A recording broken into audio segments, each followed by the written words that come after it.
online $2.1 million. More than 10,000 players. 33 events this year. And for the first time, $1 million score. WCOOP 2009.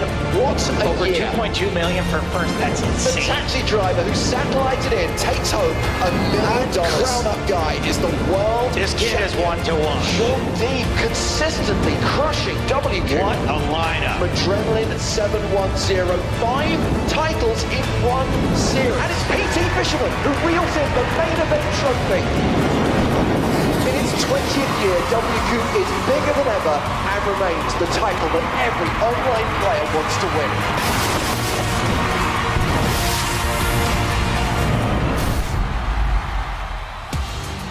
Welcome once again to the PokerStars Arena, the venue for the World Championship of Online Poker.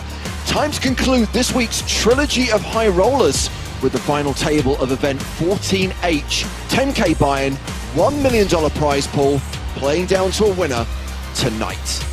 Hello everyone, I'm James Hartigan alongside Joe Stapleton. Hello, my trilogy of high roller babies. And Joe, just because this is our last stream of the week doesn't mean the WCOOP wheels don't keep on turning. Lots of tournaments to play and plenty of streamers to watch. Yeah, on a personal level, I'm doing a cooking stream tomorrow night. Sunday morning, I'm going to be doing tic-tac-toe against a chicken. I'm in. Right, let's put some stats in front of your eyeballs. It's day 4 of the series. Here's how things stand. 33 games are in the books. And we have seen nearly 153,000 entries. That's almost double the number we looked at yesterday. Total prize money, close to $13 million. Again, almost double last night's number. And nearly $1.8 million paid to champions. Well, let's talk to the man who crunches those numbers. Introducing our WCOOP correspondent. He's got the looks, he's got the brains, he's Howard Sways. And I guess there's only one place to start today, Howard, and that is with Patrick Leonard. Yeah, absolutely. It's all about Patrick Leonard, isn't it? You watched him win the 5K high roller on the stream last night, but it didn't stop there for him. He also finished 6th in the 2K horse. He played everything else as well. He's 5th of 163 players left in the 109 no limit. He's 3rd of 6 left in the 1K deuce to 7 single draw. So that's at least 3 final tables already and 1 title. That puts him ahead in the player of the season, player of the series race, and that's his 3rd WCOOP title, his first for 5 years.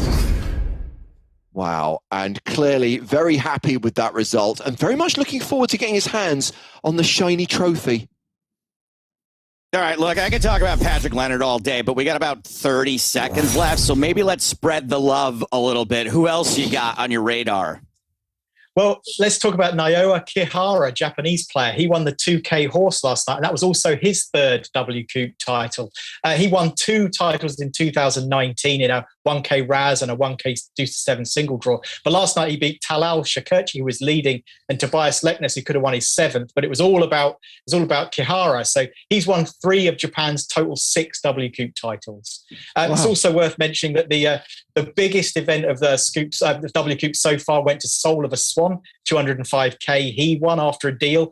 And there's a great last 12 in the 2K 7 max tonight. Lex and Ben CB are in that. So Lex is really firing already. Unbelievable. He's had an awesome start to WCOOP 2021. Howard, we're going to catch up with you on the podcast this week. And of course, you'll be back with us on stream next week. I'll speak to you then. Cheers, guys. Bye. Well, we've covered a couple of 5Ks in the last 48 hours. Now we've got the biggest tournament of the series so far, the 10K high roller. 101 entries, 9 players remain, and it's Alexandros Kolonias who comes into this final table as chip leader with a 65 big blind stack. And it is a stacked final table, as you'd expect from a $10,000 buy-in event. Let's look at what they are playing for at the final table, with 9 remaining, all guaranteed more than 30K, 6-figure scores for the top 4, better part of $250,000 up top, the biggest first prize we'll have seen awarded this series. And for this event, we are delighted to be joined by a former WCOOP champion. It is Brazilian high-stakes reg, Sam Grafton. Welcome to the Squid. The last in the trilogy is normally the most disappointing, but we're gonna not today, my friends, not today. Bringing out the big guns. Okay, It's when they start. You and improved. Before I comment on the moustache, Samuel Grafton, I would like to say congratulations on your 97th and 18th place finishes in this event. Mate, you know, I was where did I get 18th? Yeah, I was chip leader with 18 left for sure. I was chip leader, so So that was disappointing. Yeah. I feel like we need a separate stream just to hear the story of that. Yeah. They all my largesse to this crowd. You're all welcome. The double ups handed out willy-nilly. A lot of people wouldn't be here at this final table if it wasn't for me. So I think I hope Wushu, when he wins it, he'll dedicate it to me. Like, he'll give a special shout out in the interview. I'd like to say thank Sam Grafton for doubling me up so many times. Well, of course, we have got Wushu, Thomas Mulaka at this final table. We've got a couple of Brazilians, Pablo Brito, Pabritz, and also Padilha SP, who was at the final table of last night's 5K as well. KZHH, that's a name we know. That is the reigning Scoop main event champion. Tino Mulder, Tuan Mulder, was at the final table of last year's WCOOP main event. Interestingly, doesn't have a WCOOP title. In fact, Pedro Padilha is the only player at this FT who has won a WCOOP. There is a very good chance, there is a very strong chance we're going to see a first-time WCOOP trophy winner tonight. Wow, Pedro must be furious. My fellow countrymen, shout out to Pedro and Pablo, my good friends in the Brazilian poker community. Can't believe James just said there's a very good chance Pedro won't win this. Sorry, Pedro, not trying to balk you. Yeah, and this is a little bit of a setup with KZHH. So short. Mexican as chip leader, obviously going to be... I'll tell you a Mexican story afterwards, but here we go. KZHH, Ace-Jack going to look pretty juicy. Any Mexican story or one about this player? No, about this player. I can't tell my real Mexico stories. So here we go. KZHH at risk. Looking for Barry Greenstein or the 10. No delivery. And that means we see our first elimination of this final table. And that is KZHH eliminated in 9th place, cashing out for $30,609. And Mexican Alexandros Colonius increases his chip lead at this now 8-handed final table. What a great time for the story. Yeah, first time I met Alex, I like to think of myself as kind of worldly or whatever. So I knew him. I'd seen him on the PokerStars streams or whatever. I sat down next to him and I thought, well, I've been to Mexico. So I said to him, so, mate, what part of Mexico are you from? I was thinking we could chat about San Cristobal or, like the Yucatan or whatever. And he's looking at me like, I think he thought it was a troll, but in my head, I see the screen name, Mexican. Yeah, he's Mexican, isn't he? But obviously he was like, no, I'm from Greece. Like, what are you talking about? When you met Darwin's Fish, did you ask him what it was like living underwater? Yeah, exactly. What it was like on board the Beagle. We have got an interesting situation here. Yeah, we've got top pair for Mexican 222. By the way, initially from Greece, Alexandros now lives in the UK, so has the Union Jack against his name in the PokerStars lobby. Pabritz with the flush draw, and also a wheel draw now, Sam. Yeah, and Ace-Jack very strong here. A few less low-card combos in Pabritz's range. I think you can't... It's kind of hard to fold. It's a big old bet, very committing. And this is a dilemma of a spot for Pabritz. He decides to put it in. And I'm just happy. Do you ever call in here? Which he does. Out, yes. He's at risk, but it's the spade on the river, and that will be the double up of Pabritz, who now has the chip lead, 4.6 million. Yeah, it's a big old swing, by the way. There's a question here, Sam, from a Hollywood guy. Why is this 10K buy-in paying so low? Is a $250,000 for first normal or low? Not sure if this is a trolley question or not. Yeah, I mean, would you like to comment on the is, prize money? No, 23 buy-ins pretty decent. I mean, obviously it's yeah. I mean, it's a huge first prize. Obviously, in terms of a 10K buy-in, it's sort of manageable. But 23 big buy-ins is a big deal. And you see these guys are playing a lot of high rollers. You need to get results. It's going to make a big difference to whoever wins this tournament. I mean, see 232K. It's a lot of money. Some of us, like me, got in on a satellite as well. So that makes it trebly, quadruply big. Nah. Man, oh man. So Wushu, who made a loose open, has flush draw, double gut shot. Tino, flush draw, open-ended straight draw. Ace of spades, second pair, gut shot. It's all happening on this turn card. It is all happening. And is anyone going to stick some chips in? We've got 624,000 in the pot already. By the way, blinds will go up in 2 minutes' time. Playing with 30-minute blind levels at this final table. Next level will be 45.90. Yeah, and Ace of Spades has Ace Queen here pretty often. And for that reason, I think he might fold the Ace Jack here. Obviously, we can see it is the best hand. But Wushu can have tens, jacks, Ace Queen. Ace Jack can just be dead. And Wushu pushes through the best hand. What now will Tino do? Tino just releases. Wow.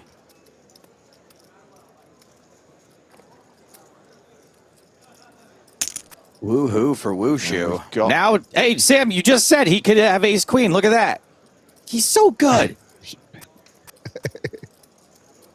He's so good. Locker opening again with Ace Queen. Darwin's Fish, 6-5 offsuit in the big blind. Darwin's Fish playing from the Netherlands. And folds. This is music to my ears. Bastiaro was watching Spraggy's stream half an hour ago, and Votenlos, Christian Rudolph, was on the stream, and we have got confirmation that Votenlos has switched back to the Flaming 7 avatar. It seems, Joe, that our pep talk worked. Your bullying worked. James calls it a pep talk. I call it bullying. Meanwhile, we have got artisanal sourdough here. Ooh, sourdough suited. Artisanal. Can someone not flop a flush draw today? I know, right? Yeah, and this is a board that the pre-flop raiser hits very, very, very hard. Mexican with a little bit of a looser call from the big blind. Obviously, when you cover, you do have that bit more flexibility to play more hands. You realize equity a little bit better.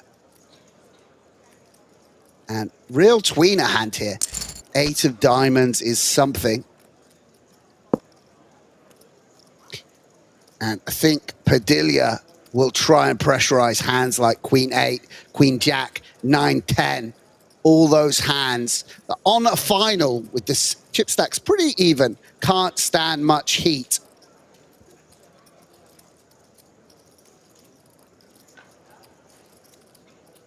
A lot less chance of getting check raised off your hand on a board where you have way the stronger range.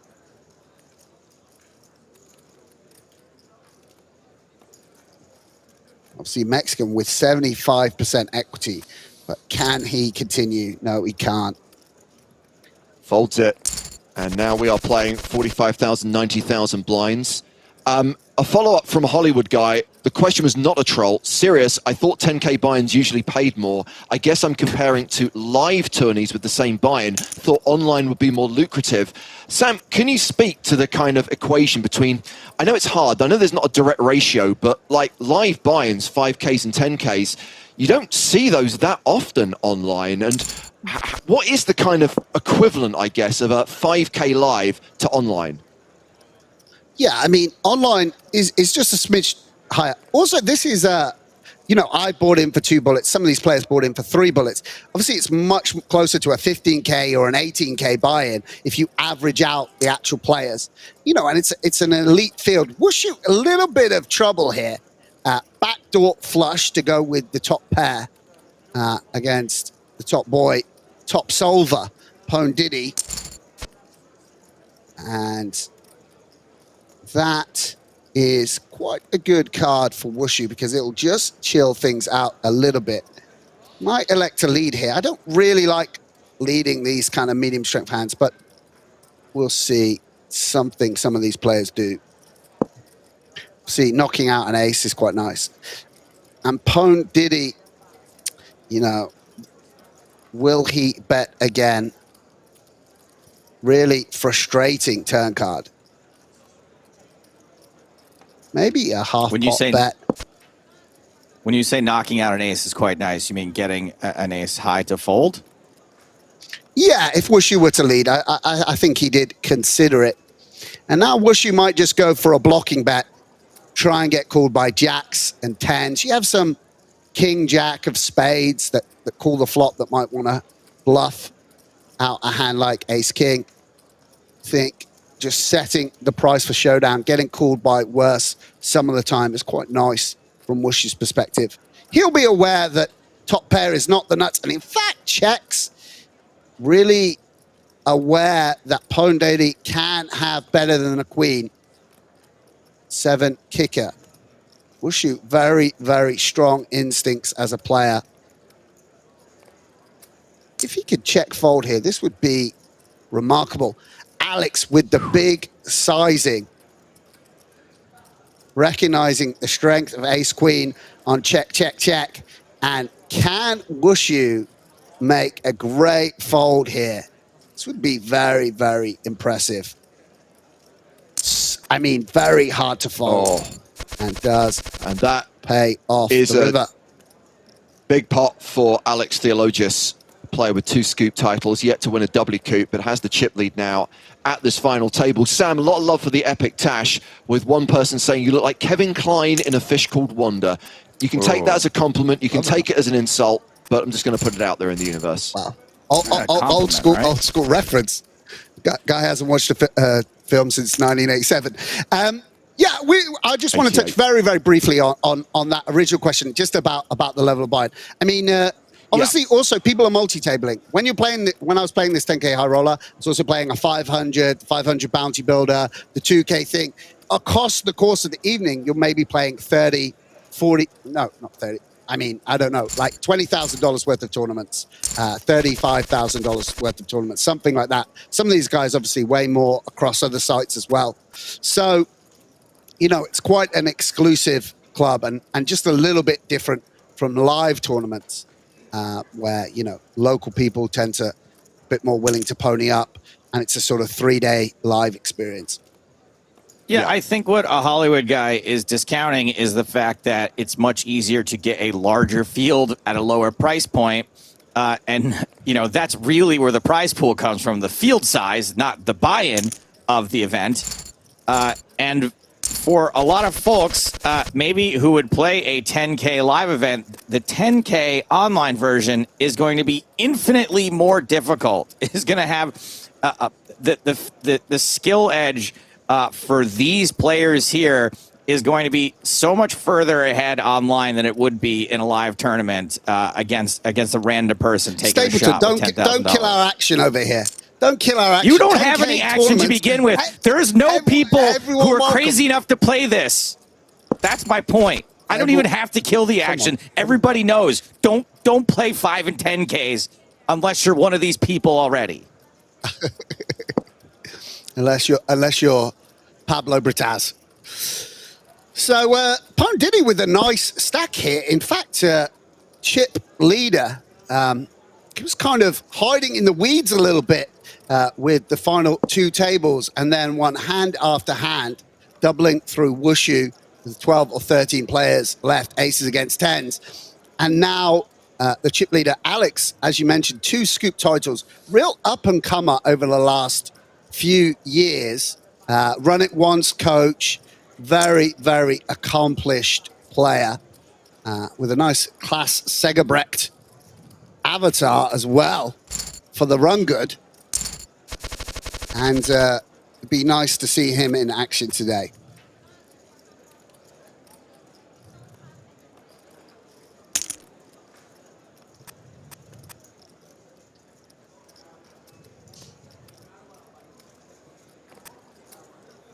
So Thomas Mulocker raising here with ace-jack. Tino Mulder calls with jack-7 and ace-high still good. Now, Joe, you and I speak a lot of the power of the cat batar, but as big a fan of cats as I am, I have to concede nothing beats the horse. Yeah, this horse is a force, of course, of course. No, different class. Tough player to play against. He was on my left yesterday. Very, very muscular style of poker. Really tough to come up against. Lots of tricky, creative lines. Really, really strong, actually. It's giving me a torrid time yesterday. Really impressive. As anyone that's a fan of these streams knows, he's on this stream more than me, as I've said many times. He's next to James Hart again. He might have the most hours on the WCOOP stream. Wow, James, you neighed in response to that. That was impressive. That was like a little laugh. Very on brand. Very Tuan Mulder. Tuan Mulder is quite weenie, isn't he? With the ace of clubs, Darwin Fish with second pair. We've seen, obviously it's going to depend a bit on the run out, but how difficult it is when you're the covered stack to steer these second, third pairs to showdown. Obviously, Darwin Fish will call one here. Again, a board that favors the pre-flop raiser. And there we go. Pone Diddy outdrawing Darwin Fish. And may elect to bet again. A lot of the kings and tens do have a gut shot with them. And again, because you're just way less likely to get check raised or semi-bluffed, there's a much higher cost to Darwin Fish being all in when he's on a final. He can just bet again comfortably and then maybe check back the river if he gets called in. Look at Darwin Fish really struggling with how to proceed. I think probably going to have to lay it down. Very good chance that unless you hit your jack, you will get bluffed on the river. If Pone Diddy decided to barrel a hand like pocket eights here or 5-6 suited or something. I could be wrong. Maybe like Pabritz thinking of check raising all in. I presume he does go for it. Wow. Wow. This is bold. What a play. Very, very brave. And now the boot is on the other foot. Sam. You know, yeah, I mean, I think it's a little spew. For a man of my taste, a little spewy. But this shows why this guy's at this final. I mean, he had a massive stack all the way through this tournament, and that is a really, really strong play. It blocks the straight, you know, and Pone Diddy can't call off there with one pair. So really, really kudos. As I say, I think it's a little unconventional, but thought it through.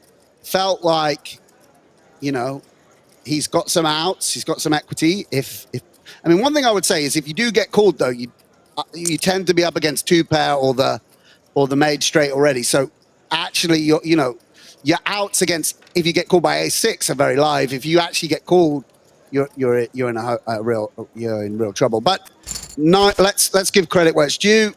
Like the hand worked out, and he's in the mix again. Queen 10. Yes, I feel like what Sam's really saying. Seeing some real setups here. We've got the open-ended straight draw versus top. I feel like what Sam's really saying is if Joe Stapleton did that, it would be bad. But since Darwin's Fish did it, we're going to try to figure out why it's good.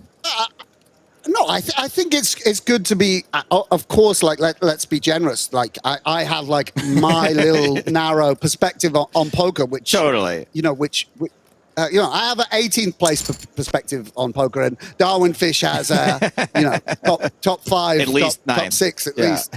Yeah, at least 9th place perspective on poker. So, it's. I wasn't considering that, and big hand put Pone Diddy in the bin there,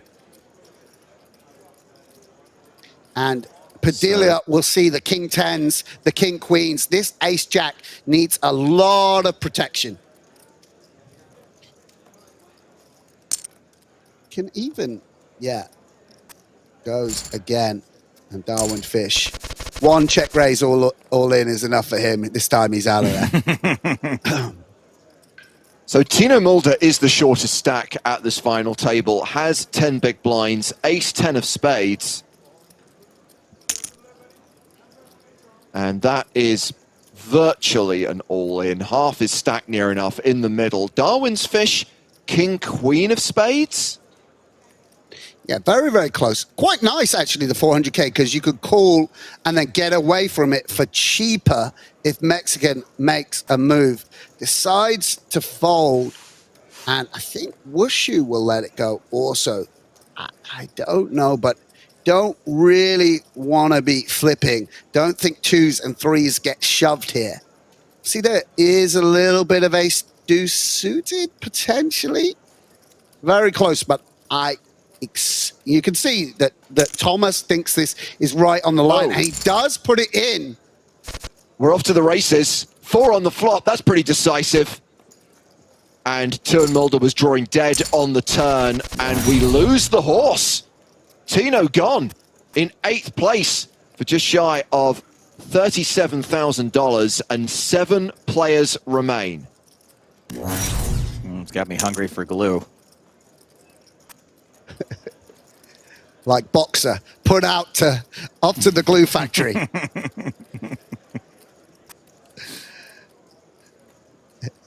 And ace of spades with a very enticing holding here. Shove or call are both fine here, I think. Every time you say ace of spades, I think you're misreading someone's hand. I'm like, no one has the ace of spades, Sam. Well, yeah. Ace Spades 11 is Mark Radoja from Canada. So maybe we either go without the of, or maybe we just call him Mark. Mark. I mean, Mark, very accomplished player. 2 WSOP bracelets. A heads up, 10K heads up title. Very prestigious world title. And yeah, a bit of a resurgence from Mark. For a long time, I didn't see him around. Wow. Ooh. Going for the check raise. Fruity.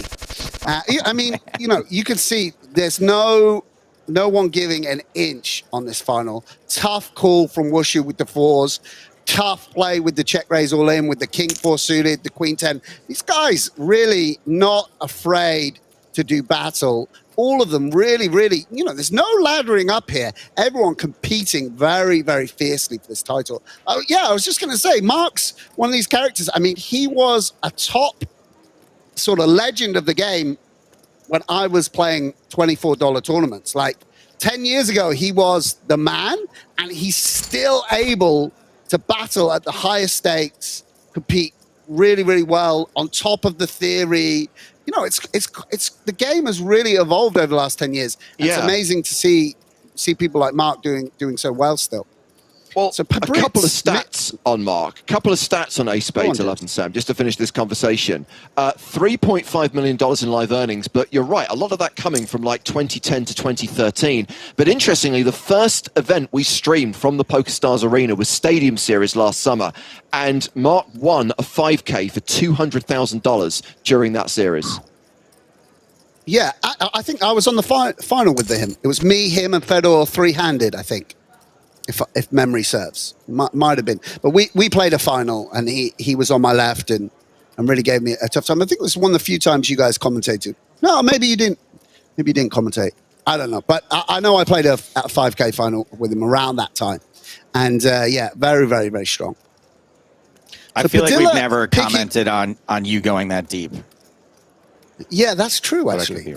Mate, I thought I had it. I was imagining it like the winner's interview. Like I had to. You're confusing a fantasy with a reality. Yes, exactly. It's probably why I made so many mistakes. I was already doing a winner's lap. I was like, it's like I was going to be messaging you guys. Sorry, guys, can't make the commentary today because I'm over. I've got 60% of the chips in play, and blah blah blah.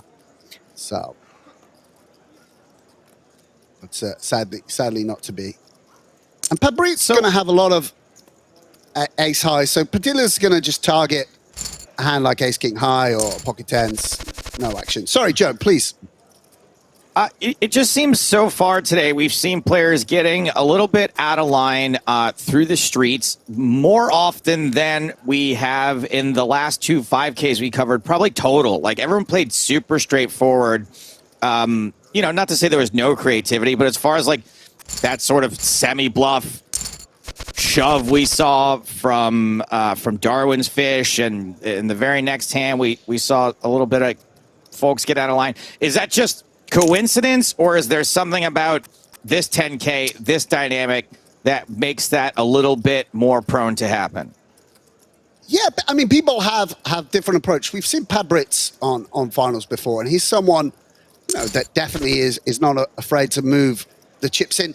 People have just different approaches to final tables. Like some people believe that you need to be quite in line and sort of respective of ranges. Some people kind of feel like, well, if everyone's doing that, I can go against it a little bit.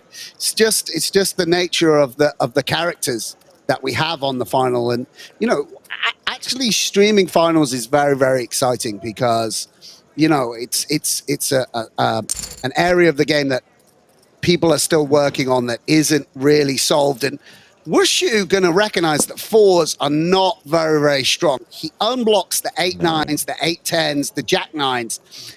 And I don't know, but if I were him, I would be putting pressure on Pabritz on this card. So we'll just see.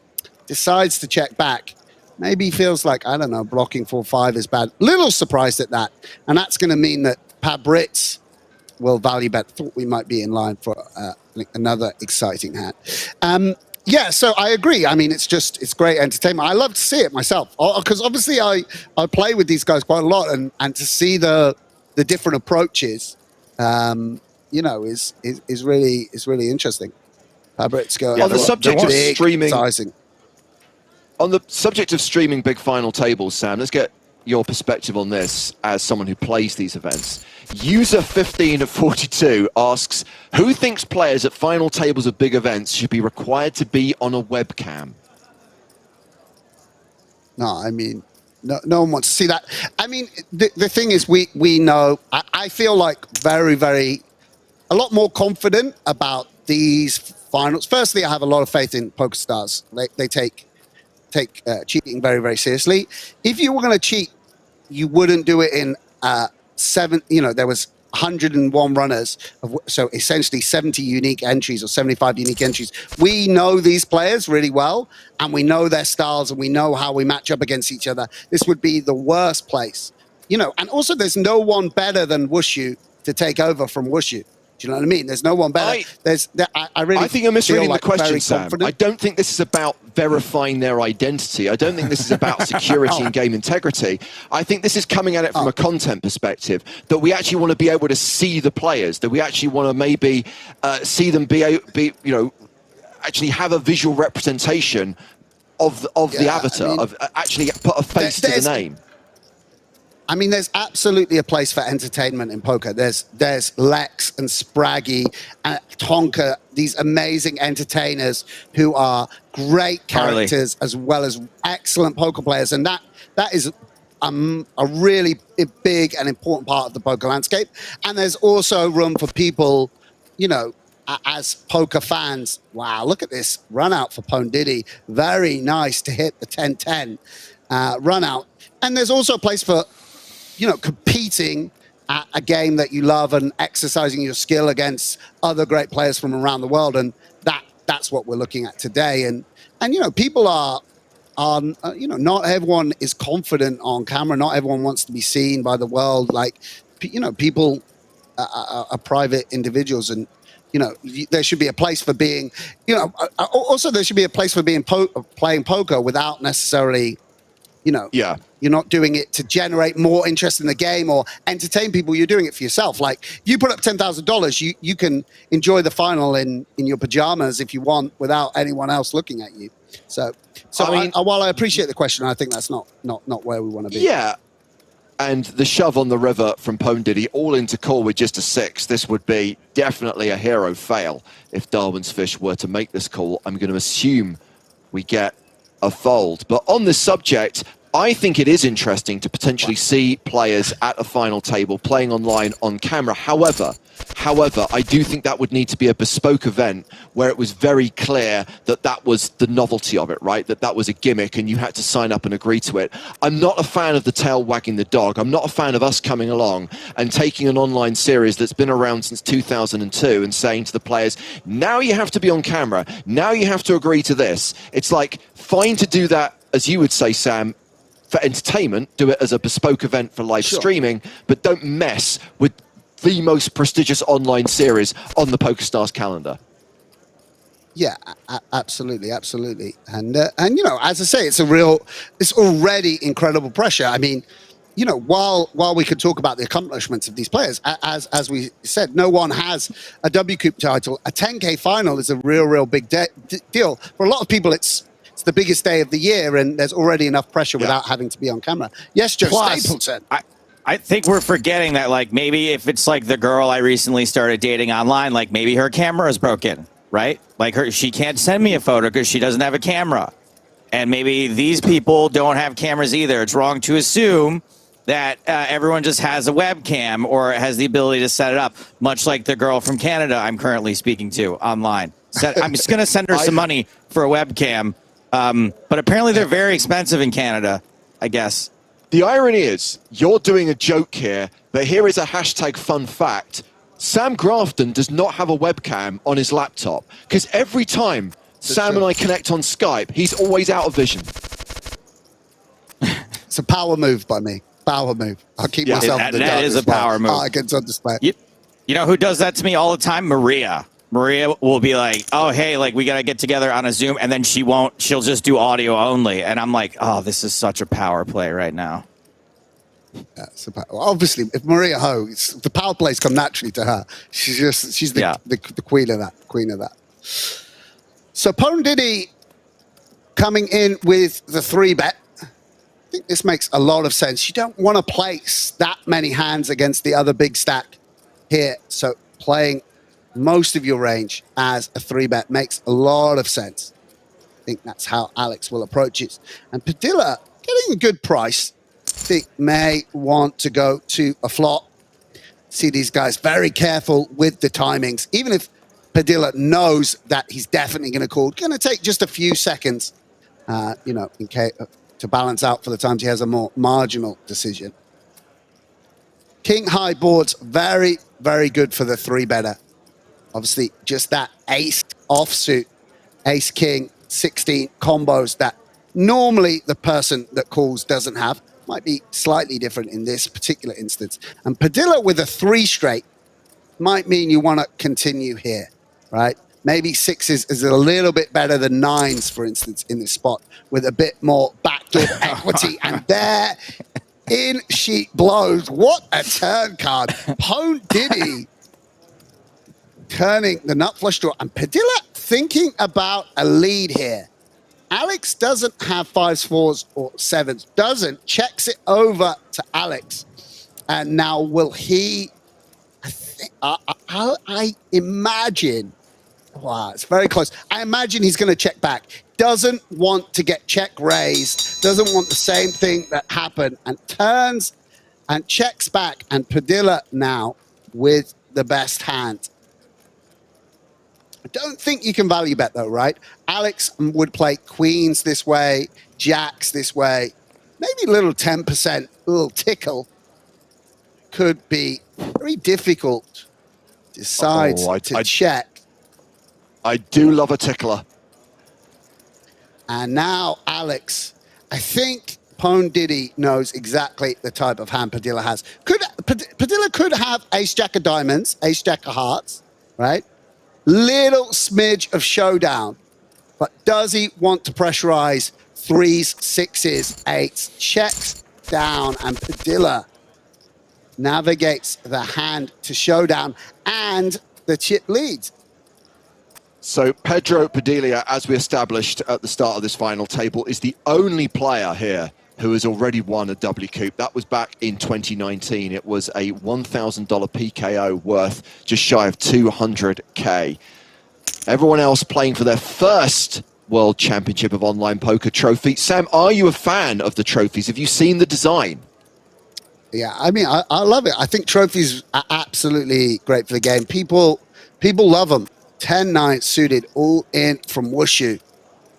The be a great thing for people to be, have in the background when we force them to be on their webcams, to have that Sure. WCOOP trophy in the background. Yeah, I think it's classy touch from PokerStars. Really, really, really nice. So Mexican going to want to VPIP the 9s in some fashion. Worth pointing out, Alex, of course, with incredible cash game pedigree. Not a tournament player primarily, despite being World Series of Poker Europe champion. I think he won it at Rosvedov a couple of years ago, beating Klaas, actually, who's in Podiddy's photo, heads up there. But amazing tournament success, but primarily a cash game player. And it's Padilla in this big blind who actually flops strongest here.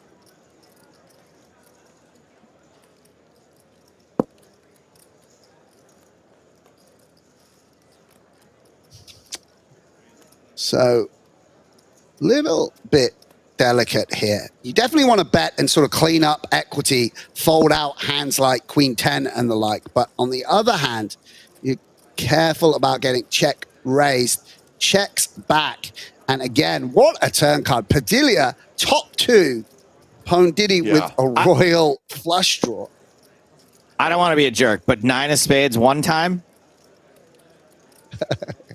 Oh, just the one time. Come on. I mean, this, I guess, is both a blessing and a curse. The fact that we can see that Darwin's fish folded the 10 of spades. So sadly, we know there is no possibility of a roll I flush didn't know on the that. You river. spoiled it for me, Hartigan. What's the point? I was going to be rooting the river card there. Why have you got to go and blow it up for us? Loads of viewers, please type It's in on chat. the screen. If you're not using your eyes, it's not my fault. No, I guarantee you just ruined it for literally thousands of viewers.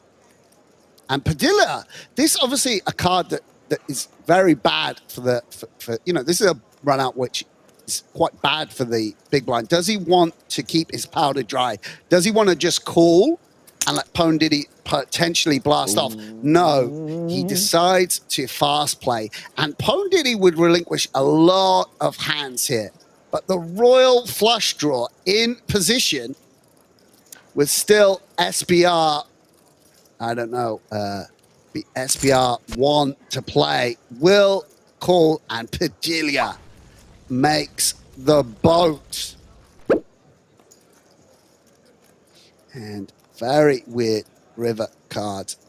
See, 6-7 got counterfeited here and such like. I mean, does he want to check? Pone Diddy might value bet an ace anywhere. I don't think it's Padilla's style. I think he will go for value and try and stack a hand like ace king or ace queen. So 3.4 million in the middle, and Pone Diddy the effective stack with 3.2 behind. And there is the shove from Pedro Padilla, and Alex Theologius quickly folds as the blinds go up to 50,000, 100,000.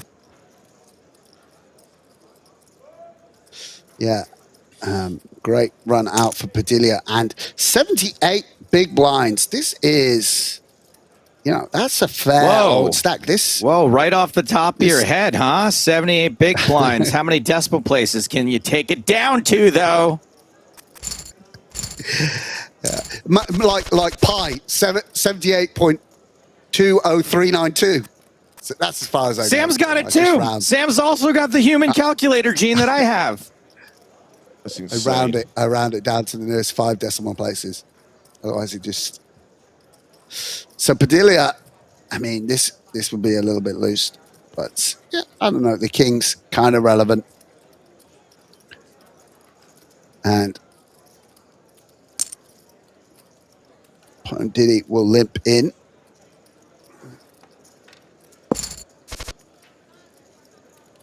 Might be the last ever screen name that had the word pwn in. I feel like Alex is so young. There was back 15 years ago. I pwn you, you get pwned so hard. Like this might be the very poor old Alex was sale by just behind pwner. the times. He was like the last pills. one, and after that, the trend. He set up his account as Raging Pwn hard Diddy, and then, pwner. yeah, and then it was just over. The trend was just done. It's quite sad, really. Quite tragic. But it's like a couple of years from now, someone's gonna be the last to have GTO in their screen name. You know, it feels like GTO. It's so GTO. It's gonna be like someone. It's like they think they're really cool putting in their screen name, and it's just finished. You know what I mean? It's just like Joe Ingram's not even saying it on the podcast. It's just that term is done, and you were just the last screen name. Very, very sad. Very, very sad. You know, or the last wire reference, you know, the last screen name that references Omar. It's all just, you know, Omar coming, Omar going. Yeah.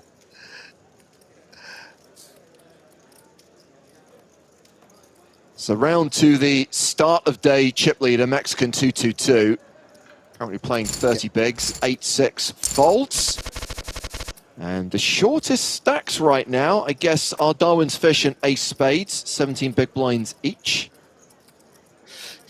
Yeah, and Padilla with the very, very playable Queen Jack suited. And Pablo, another of my close Brazilian friends, with pocket kings. Do you hang out with any of these Brazilian poker players IRL in Brazil?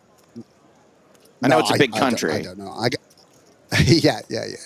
No, I don't. I like to think I'm in with them, but I'm just not, sadly. Everyone knows, Joe, that every poker player in Brazil gets together on a Thursday night. It's just one of those things that they like to do. I want to know if they would even want to hang out with Sam if they were close by. Maybe he's not even in. Well, look, I'm just going to point out that last year, Sam Grafton won his first WCOOP trophy. The problem is, if he wins a second this year, it counts as a win for Brazil. They don't need any more wins. They don't need any more titles. Come on, Brazil. Come on, Brazil. Yeah, Padilla's from Sao Paulo, I guess. That's the SP. I don't know where Pabritz is from, but not many poker players in Rio. It's not a big poker player town, I don't think. Well, that's where Children's Hospital is.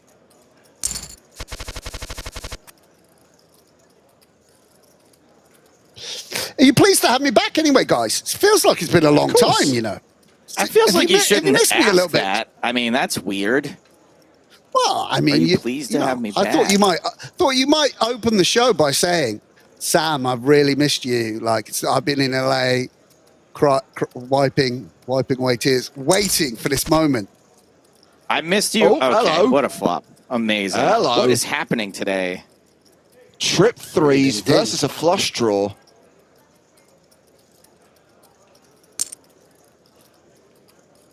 And Wushu continuing. Thomas Mulaka playing the club draw. Is this a check raise spot for Pedro Padilla, Sam?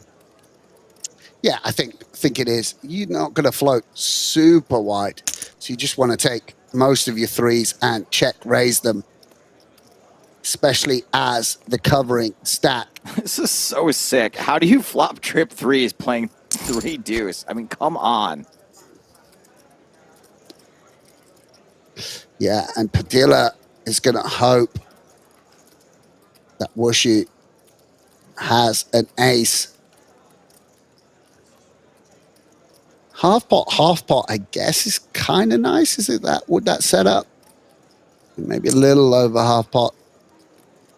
Yeah, I think this is good sizing. And Wushu, Obviously, the bluffs are going to be like 4 deuce, 2-5 and such like, maybe even lower flush draws. So Queen 8 does have a modicum of showdown value. If he goes check on the river from Padilla, you can win. Oh, river card! Goodness.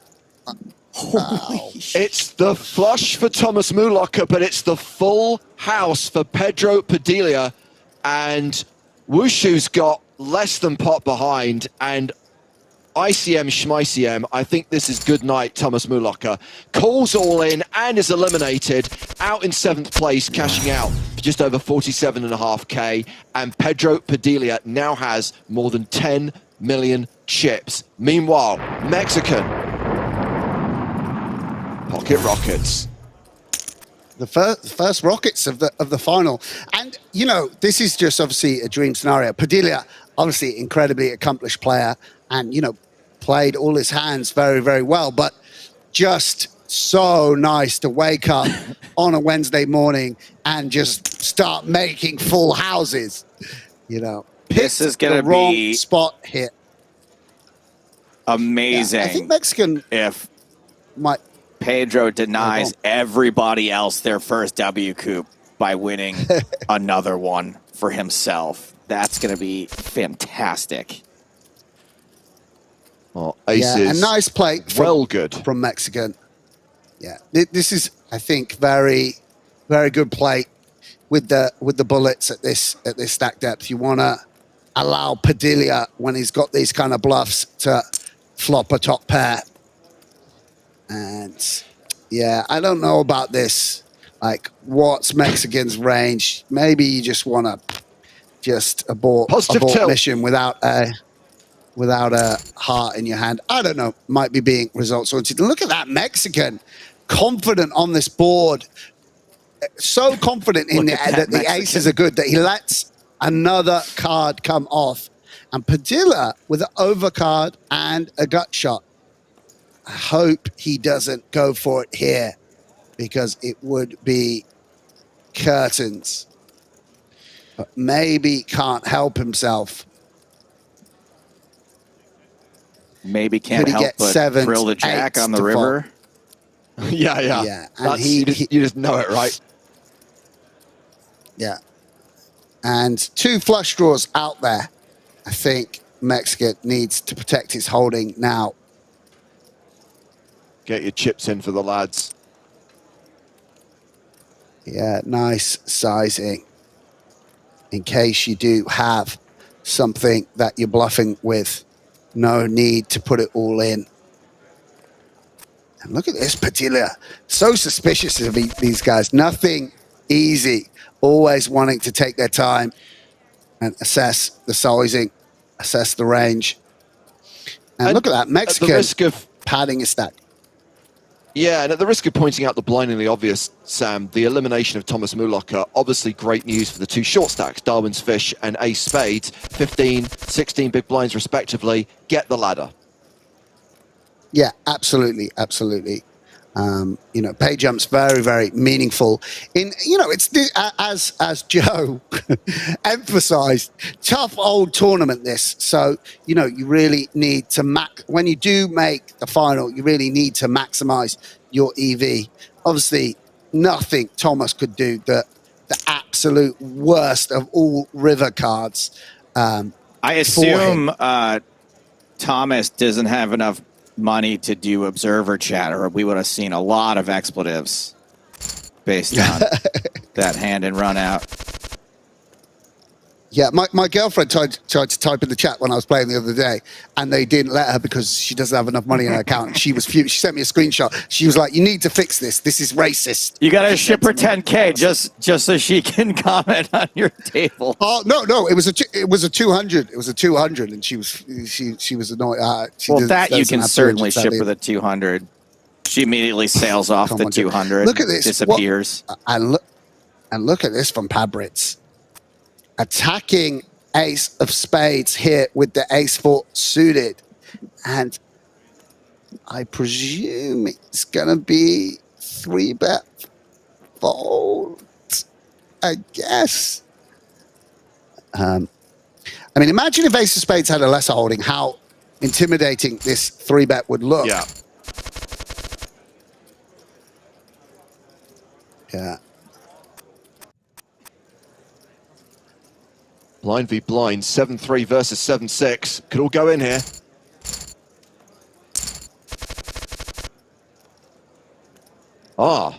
We get the Rockets once again. This time for Pone Diddy. Rockets versus King 10, the only thing that's allowed. Let's see if Pedro Padilla elects to defend his big blind with Queen 6 offsuit. Nope. And that is going to take us to the first break with 6 players remaining in this 10K high roller. So while they take a 5-minute hiatus, we'll move across the PokerStars arena to the medium version of Event 14, the 1K Super Tuesday Special Edition, with 63 players remaining. And let's see who we've got at our feature table. We know that name, we know that avatar. C. Darwin 2, Simon Matson, 5 Scoop titles, but no WCOOP wins yet. A player who is a multiple WCOOP champion, though, is Mike Sawatts Watson. Yeah, 13th place finisher in the 10K as well, Sawatts. He battled hard there. And look at this. Joe Valley putting Darwin all in. Darwin doesn't lose these, by the way. So you got no. Why would you even want to be all in again? Come on. Oh, Sammy. Way to buck the guy, Grafton. Way to jinx a player. I've honestly I don't think I've ever seen him lose. Wow. It's one for the. I mean, especially when you said it, it was particularly safe. So one legend is dispatched, another arrives at the table. Dominic Nietzsche takes the seat just vacated by Simon Matson. How unlucky is that? Of all the people that could have got moved here, Dominic Nietzsche. Let's go again, Varley. Let's go again. There we go. Put it in. Let's try this again. Wow doesn't lose the... Okay. So what's one of the few people who's going with a photo of himself? Like NASA, like myself now. You know what I mean? The corporation's got to me. I'm hyping myself. Forced you to, and then you picked the most ridiculous photo of yourself. Do we really get to count it as a photo of yourself if it's from 15 years ago? That was from Barcelona. Come on, it's not that odd. But I see what you're saying. So what? I feel like Sawatts is doing something quite like wild. It's like the wild young days. He's won his first, he's got his first bag of PokerStars money, and he's at some, they've got like red cups and they're like falling out. Does anyone think that Mike Watson posing with this unlit cigar in his mouth is maybe the craziest thing he's ever done in his life? Possibly.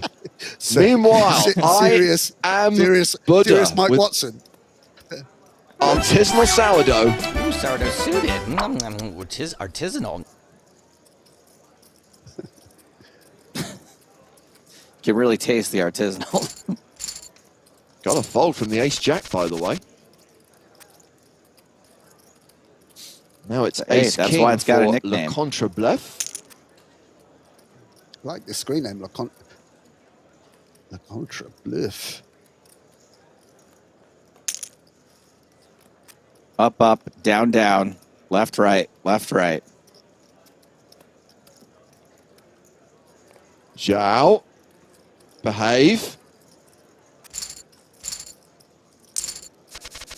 Doesn't even need the 30 lives. Wow. Cool. Cool. I wonder if King's flats Zhao it. Valley I'm not sure. opens with the queens. That would be a very Dominic move to just flat this. Aha! Think that's the play. And Zhao Mathis might get fruity here. King Queen is a hand that likes to overcall a lot, but he's short. There's a lot of money out there. What's the worst that could happen? You block kings and queens, so this that's is great. quite Joe literally the Stapleton worst theory. that could happen. Blockers are not real. Joe Valley loving it, fist pumping. Absolutely zero live cards. You love to see it. Here we go. Jack. Oh, there we go. Justice. Oh, come on. Right in the back. Right in the back. So the Super Tuesday continues as we head back to the final table of the 10K high roller. 3 eliminations so far, 6 players remain. Pedro Padilha is on top, the other Brazilian at the final table. Pablo Brito sits in second place. Darwin's Fish is the short stack with 14 bigs. He's in the danger zone. Joe Stapleton is going to head to the hot dog zone of the arena, and Sam and I are going to continue to analyze the action in this $1 million guaranteed event. Most of the prize money still up for grabs. Yeah, and it's been a very swingy start to the day. I think we had Mexican began with the chip lead. Pone Diddy had the chip lead for a while. Maybe even went over to Wushu at one point, and now Padilha SP, Pedro with a very, very commanding stack. 90 big blinds. And, you know, Alex and Mexican, Ace of Spades, going to have to be pretty cautious. Going to be jostling to outlast each other.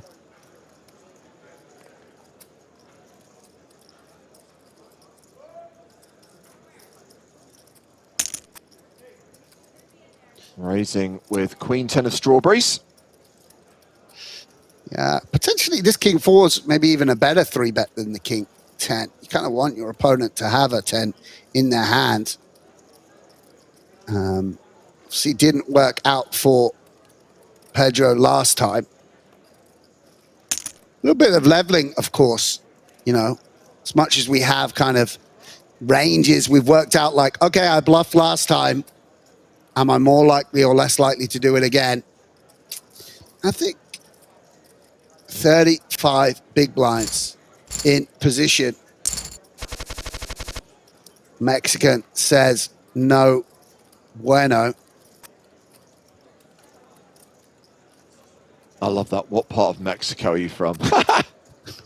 Mate, I said it's so cool as well. I was like, hey, bro, I've actually been to Mexico. What part of Mexico are you from? Yeah. And obviously, when you look again at him, you're like, oh, yeah, like, of course you're not Mexican. Like, I don't know. It was quite funny. He's a classy guy, though, so he didn't make me feel too, he didn't, like, hammer me for it like British person would have done. But Sam, you're an intelligent chap. You've been around poker a long time. On what planet do people's screen names have anything to do with their real life, their real nationality? I don't know. Yeah, I know. Embarrassing. I mean, by no means the most embarrassing thing I've ever done at a poker party, but like, yeah, like. No, I'm sure. it's fine. But actually, it was in Brazil we met. We had a good night out partying. In Brazil, he's quite a good fellow to go out drinking with. Actually, Mexican. So I've had a few nights out. Definitely a cool guy. Yeah, you mentioned Barcelona there. I mean, Alexandros made the final table of the Super High Roller in Barcelona. I think it was back in 2016. It was the year when Fedor won the 50K in Barcelona. But Alexandros Colonius was at that FT. Yeah. Yeah, I mean, obviously you never know exactly. You don't sort of keep track of people, but Mexican feels to me like the kind of guy who's just had a very, very strong career. I just like what I see him miss quite big events, or sometimes like he hasn't been playing, and then he just turns up for WCOOP. I haven't seen him online for months, and then boom, straight away a final, and I think he came in as the chip leader. Really, really impressive tournament record, as well as being a strong high stakes cash game regular. Very, very impressive guy. Yeah. From a poker's perspective, and a nice guy in real life as well. Now I'm looking at this question from Cascap, and I'm going to bet a significant percentage of my net worth that the answer to this question is no. Sam, are you Biffa who plays City Skylines on YouTube because you sound exactly the same? I mean, honestly, I've got no time to have a YouTube alter ego, sadly. I mean, I'm playing poker round the clock and doing other things. So no, I'd love to take credit for an anonymous YouTube account, but it's not me. It's not me. Going to get a flip here. Fours against I ace think queen. I presume Mexican will pass this spot. It's not quite the same. You're opening way tighter, right? So normally you would be opening 50% of hands, and so of course you would have to call a hand like pocket fours. There you're opening a much tighter range, and so of course you can fold a little bit more liberally, and very, very damaging if you lose the flip or are in fact dominated. Again, ace of spades 11 as a result of that. You opening tighter, he shoves tighter as well. So at equilibrium, fours just becomes a fold. We used to get these finals massively wrong. I understand why you would think fours is a call. Like back in the day, we were fours, no, can't pass this. But final tables play a lot more sophisticated manner over the last couple of years, particularly like the last 12 months. I think people have improved their final table play a lot. Yeah. So top pair versus second pair here.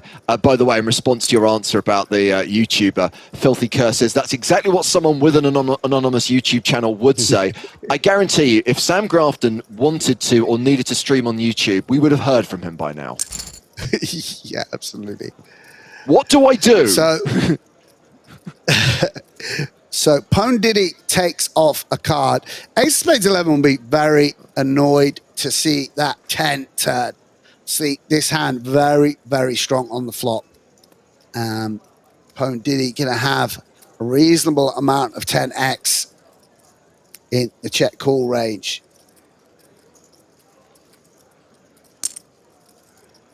But feels like maybe Alex will lead when he has a 10. I don't know. So decides to bet. The king got the queen back up as well. So we were in that situation, Sam, where we had the two short stacks, Darwin's Fish and Ace Spades. Obviously, Ace Spades now up to near enough 30 bigs, and Darwin's Fish very much on their own around that 10 big blind mark. Yeah, absolutely. I'm not sure where they lost their chips, but yeah, 12 big blinds. Just got to play snug. And Pone Diddy limp calling the ace-8 here against Pabrit's ISO. Recognizing that it's going to be a very polar range. Lot of junky hands like this. And then hands that generally beat ace-8. And won't be folding on the 6-3-3 as a result of that. Is a little bit of a problem that Pabrit, as well as having the very strong hands like kings and queens, is the only player who's going to have a 3 or, going to have way more threes than Alex. And Pabrit turning a gut shot might look to leverage that nut advantage with another bet. Probably realizes Pone Diddy has hands like king jack, king queen, ace-8, the 2 overs, and Pabrit gets it done. That's the power of being the bigger stack. Yeah. So chip leader Pedro Padilla here with ace queen, starting the hand with more than 10 million, opens to 200k. Here is the short stack, Darwin's Fish, ace-7 in the big. Yeah, and Padilla going to be opening very wide off this monster stack into 2 shorter stacks. And for that reason, Darwin Fish will put it in. It's Domination Nation, and it's pretty much over on the flop. And that will see the elimination of Darwin's Fish in 6th place. Cashes for $62,088. And that'll take us down to the final 5. And Pedro Padilla increasing that chip lead now. Better than a 2-to-1 chip advantage on the player in 2nd place on the leaderboard. Yeah, almost everything going Padilla's way so far on this final. Really, it's a great feeling to have 120 big blinds on a final. And Pone Diddy now the short stack. obviously came off badly in a couple of confrontations with Padilla. The King-Queen Royal flush draw, where Padilla boated on the river, and the Ace-Queen of Spades, so much equity on the turn when Alex had that flush draw, but bricked off, and Pedro was able to show down the sixes. See very fine margins on these big finals with such accomplished players. And look at this again, Padilla as the bigger stack, just feeling very confident to bet out and take down another pot. You know, when both players have nothing, it's often the bigger stack that's going to win. And Padilla considering between raise and shove here. And goes for the limp. Sorry, that does make sense. Sort of medium strength hand. Don't want to raise and get shoved on. And Diddy flopping. Reasonably deceptive up and down draw. Going to be really nice if an ace were to come off for Alex. And see, in these scenarios, your ace highs and some of your king highs don't get bluffed. You've got so much 6-4, 6-3, 6-9, Jack 8 sort of nonsense. Padilla so attuned to how his range looks in this spot. King 8 with just a little smidge of showdown value.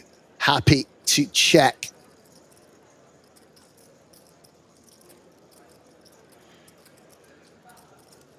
Is Pedro going to manage to steal this one on the river? This would be very out of line. Well, he's value betting here, I think. Just blocking, trying to show down, and like I'm calling it. It's like I'm giving him that one. I'm giving him it. Pwned by Pwn Diddy. That's a hero call? No. Standard, yes. Mate. He's value betting worse. Value betting worse. Don't rain on my emojis. Delicate situation for Pabritz here. He can't get in 50 big blinds against that chip leader, and for that reason, flats the big blind. This is the sort of thing I was talking about. Can't play an out of position pot. Can't jam. Or I don't think can jam. And we never, ever would have seen this in the past. Just flats the pocket jacks. And I'm not sure that you can't 3-bet, but makes a lot of sense. Even if Padilla were to recklessly jam an ace-5 suited on you, you don't want to be busting 30% of the time, calling it off or flipping against ace-king. So just calls. So Pabritz with a hand that if Griffin were here, he would be referring to as the James and Joes.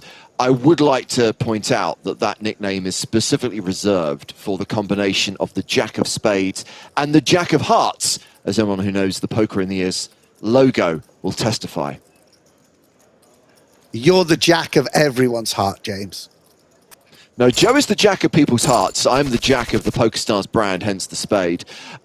By the way, that gives me the perfect opportunity to advertise that we will be recording a new episode of the Poker in the Ears podcast tomorrow. We'll get an update from Howard Swains. We're going to speak to a couple of WCOOP winners. It's going to be a WCOOP news edition of the podcast out on Friday. There we go, guys. He's hugging. You just segue in there just so smoothly, like such a pro. It's unbelievable, mate. As an amateur, a mere dilettante in the broadcasting world, I doff my hat in admiration to the smooth. I mean, London FM's loss is PokerStars' gain, is all I can say. How Radio 4 have not snapped you up, how you're not co-broadcasting Women's Hour right now is beyond me. I guess they don't pay enough, maybe. But I could have been a contender. BBC Radio hasn't got the budget. I could have had a career. I could have had class. Yeah, brutal.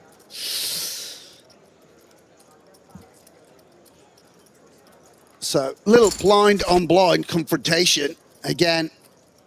so cautious and cagey, these guys. Obviously, we saw a lot of action early on this final table, people getting it in. Now, everyone concerned.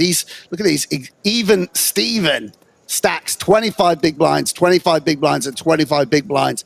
Everyone being super cautious.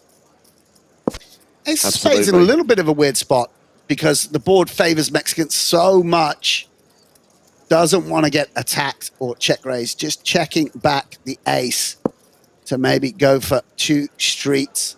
And again, you see Mexican aware that he has 3 really low card combos, 5, 6, 7 5s to bluff. So doesn't want to bluff as high as Jack 9. Obviously, as we can see, Ace of Spades 11 has the ace is going to be an Ace 3 or Ace 5 type holding. So that's what you're going to want to block if you start bluffing this board. And Mexican now facing the bet. Does he want to bluff catch the Jack 9? Can't do it. Got some diamond, similar hands, but with a diamond that are going to make better check calls. So, as you observe, Sam, we've got 3 players pretty much tied on 25 big blinds each. We've got Pabritz playing a 56 big blind stack, and then we have the other Brazilian at this final table, Pedro Padilla, in the catbird seat. There we with go. More than 100 bigs.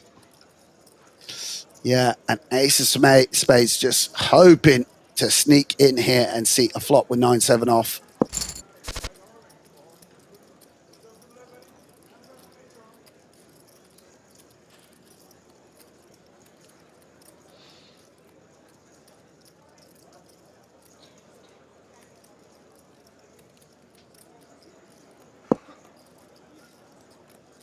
Queen high, still good on a 10-6-4 flop.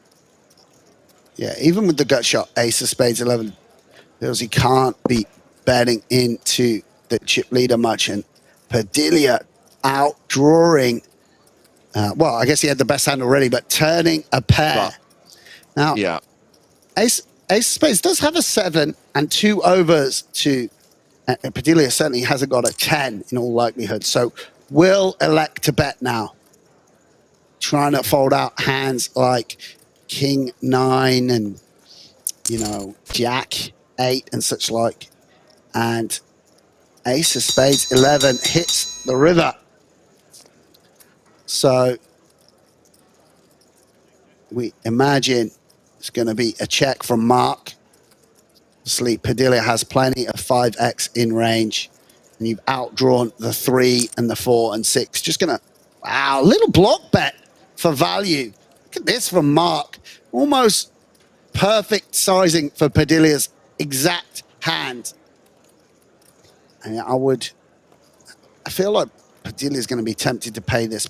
I mean, maybe, I don't know. Maybe he does something outlandish and raise. I really think all 3 options are in play here. I presume you don't want to be raising this, but maybe would punish. Oh, yeah, look at this. Punishes on. Mark's strategy. This is what these guys are very good at doing. He recognizes that Ace of Spades 11 can't be employing a very small block sizing, that really a 5 is never going to bet this size, and that Ace of Spades will follow through. And he's taken Mark off the best hands. And you know, there's a reason that these guys are winning so much money right now. Like, that is, you know, that's a play that's like a little bit illegal, perhaps, right? Because, I don't know, like, you don't really have the combo for it, but he's just seeing through the bet sizing. If you use a transparent bet size against these guys, they will punish you for it. You know? Yeah. And his hand is just irrelevant there. He doesn't care what cards he's got. He feels like he doesn't beat the hand that bets that sizing on the river, and so he's just raised. And you know, there's nothing Ace of Spades. It's very hard to counter that kind of poker intuition and strong, aggressive poker play. Yeah. Even when you're as good as I'm sure Ace of Spades 11 is. So credit, kudos there. And we've just seen the blinds go up to 60,000, 120,000. Our chip leader, Pedro Padilla, still has a 100 big blind stack. We've got 3 players, Pone Diddy, Mexican, and Ace Spade, all around the 20 big blind mark. Yeah, and Alex isn't going to get cute here with pocket tens. Plenty of money in the middle. Just going to want to rip it in and pick up the pot. Keep yourself in contention with the other three short stacks. Yeah, and look at that. Yeah, Alex, no messing about. Aware of how much pressure Pabritz can put on him, tightening up the button opening range so much. Blockers much more relevant than playability. And look at this, Pabritz, no messing around. Much more important on the button to have an ace or king in hand than a pretty hand like 9-8 suited. Is this going to be raise and take it for the chip leader? Yeah, whereas you see Padilla in the opposite spot, completely unrestrained in terms of what they can open. Look at this as well. Look at Alex folding the sixes under the gun without a second thought. More shocking than the sixes being folded is we just saw the Grafton folded, 10-9 suited What in is the that muck. from Pabritz? By the way, that's 56 big blinds. Where's your heart there, Pabritz? Where is... Oh, look at that punish. Instant show him. Absolutely punished. Absolutely punished. There you go, Pabritz. Mexican might have even whipped out a sneaky flat on the button and you'd win this hand. Yeah, I mean, not too many aces in Padilla's range, but Kings needs no protection, obviously, on this board. Behind to an ace, behind a 10, and well in front of everything else. And Padilla catching a little piece, outdrawing a hand like King Queen.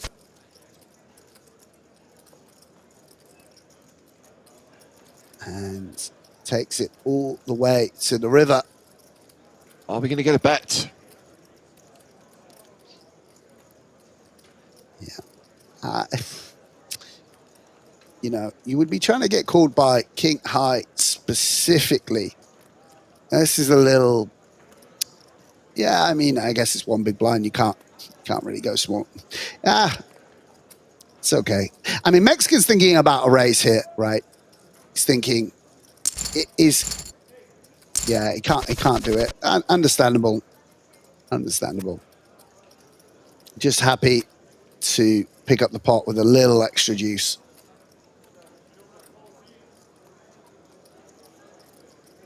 So this is blind v blind, King 5 versus Ace 4. The raise from the chip leader, and Alex Theologis with Ace 4 in the big blind. Decides to get it in. Just using the blocker here. Padilla's raising range is sort of polarized. He shoves a lot of the suited hands and the ace-x offsuit and such like. And then his raising range is junk and traps. But that junk has a lot of equity against ace-4 if you just go to a flop. So blocking the strongest polarized part of Padilla's range just piles it into the middle. An ace-jack raise from Mexican. Pocket threes for Brits. Calls. And threes are still good post-flop.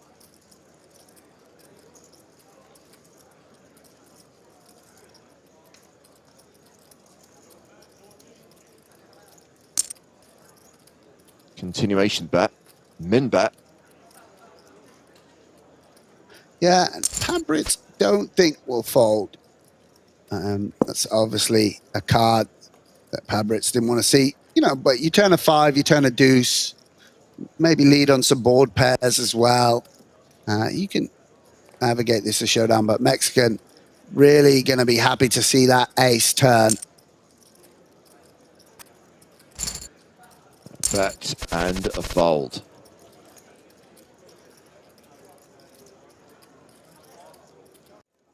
Kojak for ace spades 11. Raises to 240.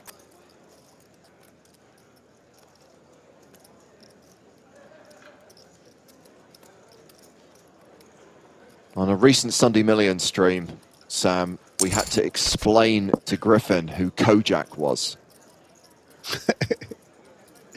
It was a cultural reference that did not resonate. It just went, yeah. Actually, I tuned into you guys for a bit, and you were explaining about Minder, the TV show. I was thinking, yeah, this is a very hearty good moment here. This is where I need you, Sam. I need to share my frame of cultural reference.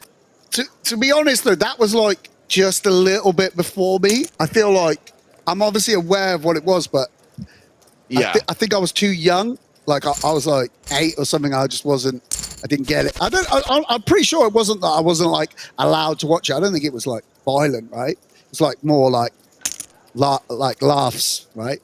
Anyway, I never quite saw it, but obviously I knew who Arthur Daly was, and I was chuckling to myself. I'm a fan. I tune in. I have it on.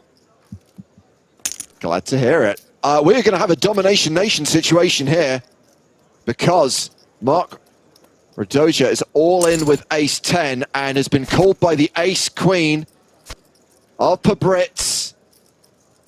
And no rotation, and our next KO, as we see ace-spades 11 cash out in 5th for nearly $81,000. That means the final 4 all guaranteed a 6-figure score, and Pablo Brito narrowing the gap between himself and the other Brazilian, Pedro Padilha. Yeah, absolutely mammoth stacks for those two guys. Yeah, and it's nice for Mexican and Alex. I'm sure they're not too sentimental, quite, lovely guys, but hard-nosed about poker. But I think it is meaningful. 100K score is still hard to come by, is a big deal, and it's really, really nice with an expensive WCOOP schedule. Pabritz with quite a light float here. I guess it was one big blind. Perhaps would have preferred to see a check raise. Obviously wouldn't have worked in this instance. Mexican with a very strong holding, checks it back.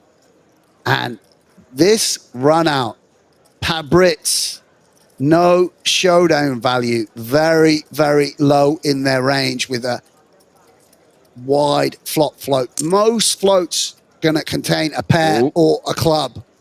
And for that reason, yeah, betting out as if they had, a king 10 with king of clubs or king 10 with 10 of clubs. You could see not going to work. And Mexican, I mean, the board is paired. I presume we're going to see a raise here, though. Think it would be a little too cautious to just call, and will raise. See, nothing Pabritz can do.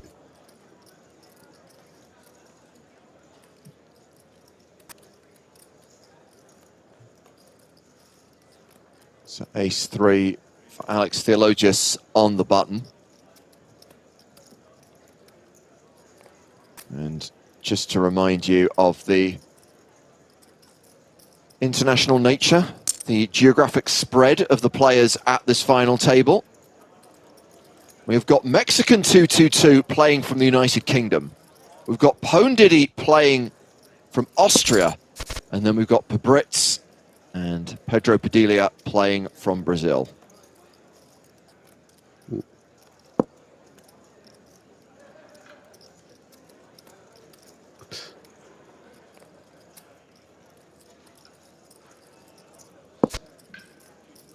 Yeah, although in a way, another way to look at it is like 2 Greeks versus 2 Brazilians. I mean, not to be simplistic, but it's quite rare that we've quite a rare matchup, right? Greece versus Brazil. Absolutely, absolutely. In fact, Alex Theologius is #1 on the Greek all-time online money list, for those of you keeping track. Wow, is there an online money list? I didn't know that existed. That's cool. Well, someone found it because they wrote it on a bit of paper. Thank you, StatTrick. Yeah, it's nice. The Greek all-time money list, sick. But Mexican is #2 as well. Yeah, it's possibly. It's a funny one though, right? Because with online poker, the way we keep track of results is obviously where a player's account is registered to, and that's why we were joking earlier on about the fact that a Sam Grafton victory during WCOOP would be another win for Brazil. You have to pin it to the countries they're in or the countries they're playing from. You can't pin it necessarily to their nationalities. So it becomes a little bit weird, and that country's leaderboard can be a little bit asinine at times when you say, oh, so much success for the UK, and then you realise that we're including players like Adrian Mateos and Dominic Nitscher in that. Yeah, absolutely. I mean, of course, we fit comfortably into our roles here, James, because you can be the official playing out of Austria, but I mean, they're very Greek guys, like Alex is very, Of course. I can't. So the action's just slowed a little bit.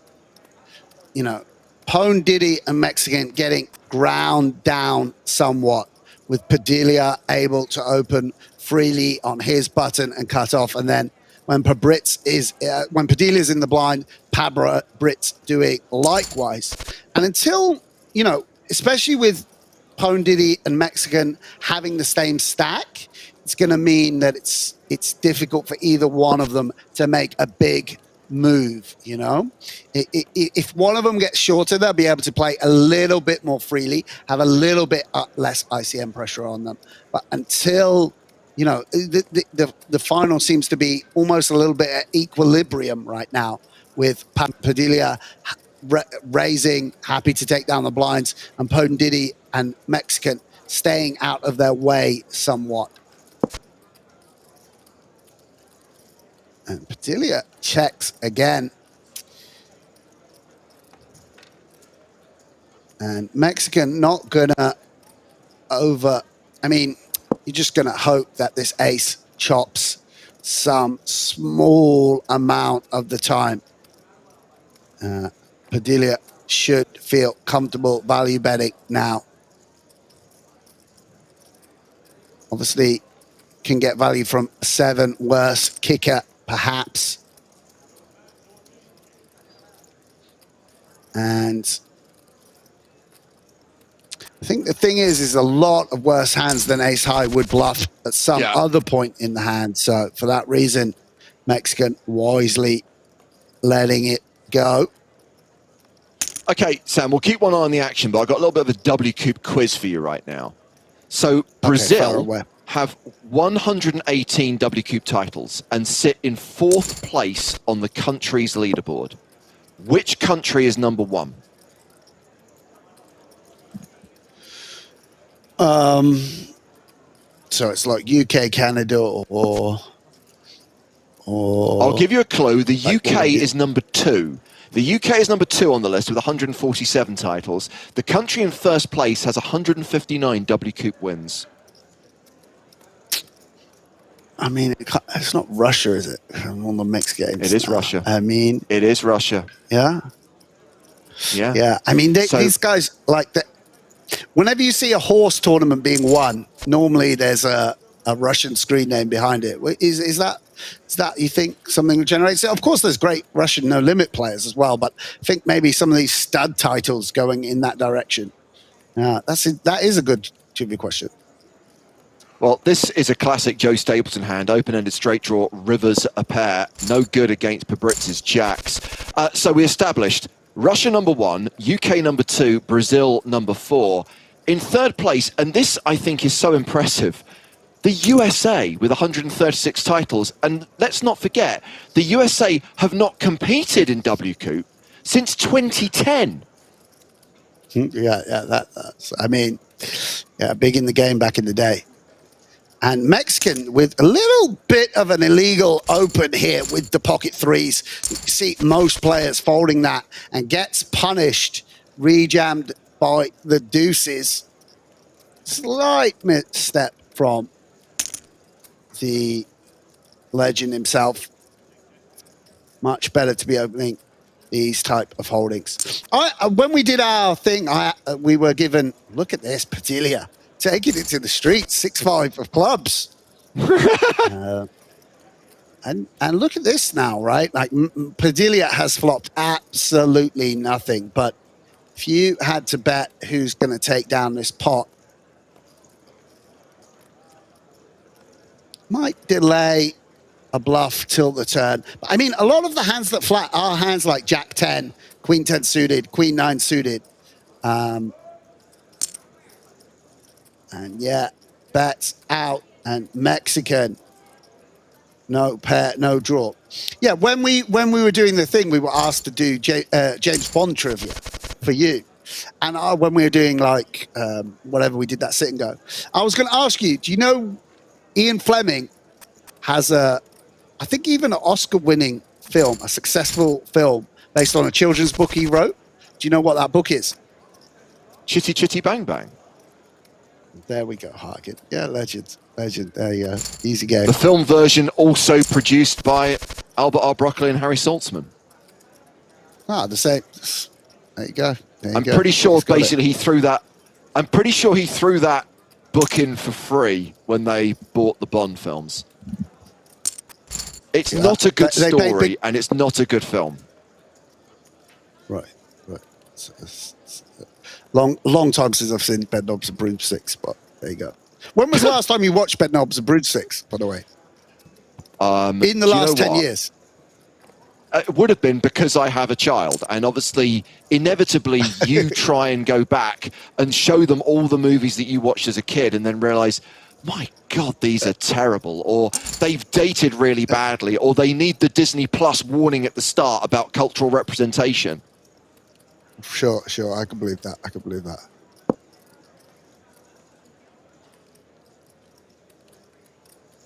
I watched The Magnificent Ambersons the other night with the choppy ending where it goes suddenly like, man, they go through it's like really good, and then like with a third to go, they just start like, it's like every time passes really.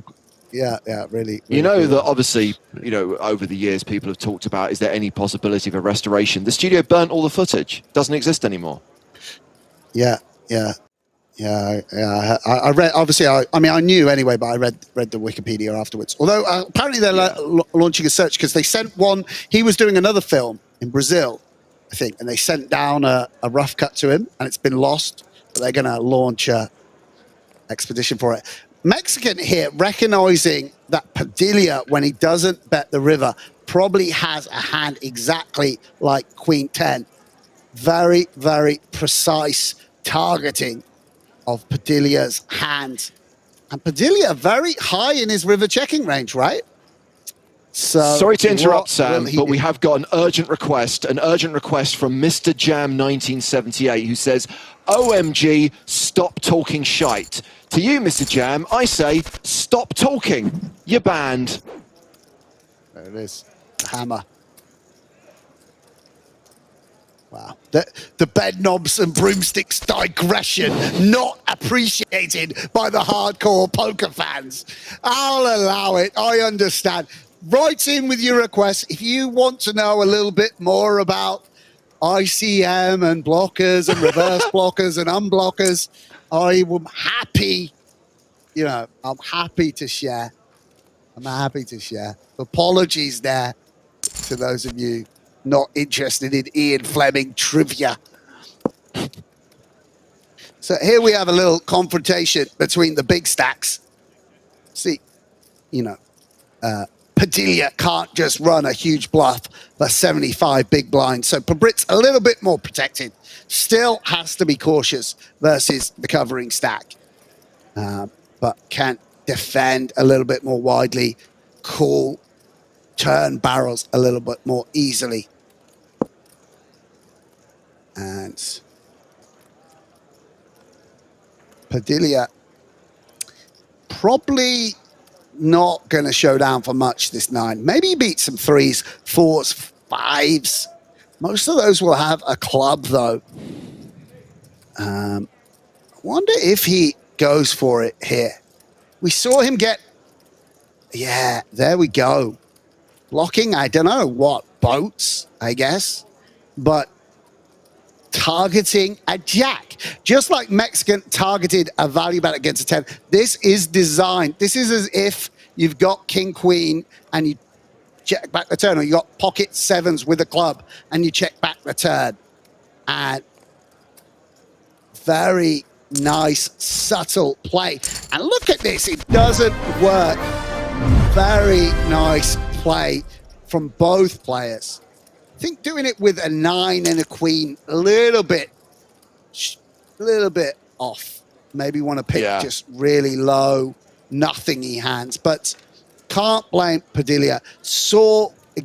Understood exactly what Pabritz's range looked like in that spot. And Mexican here with a nice shove spot.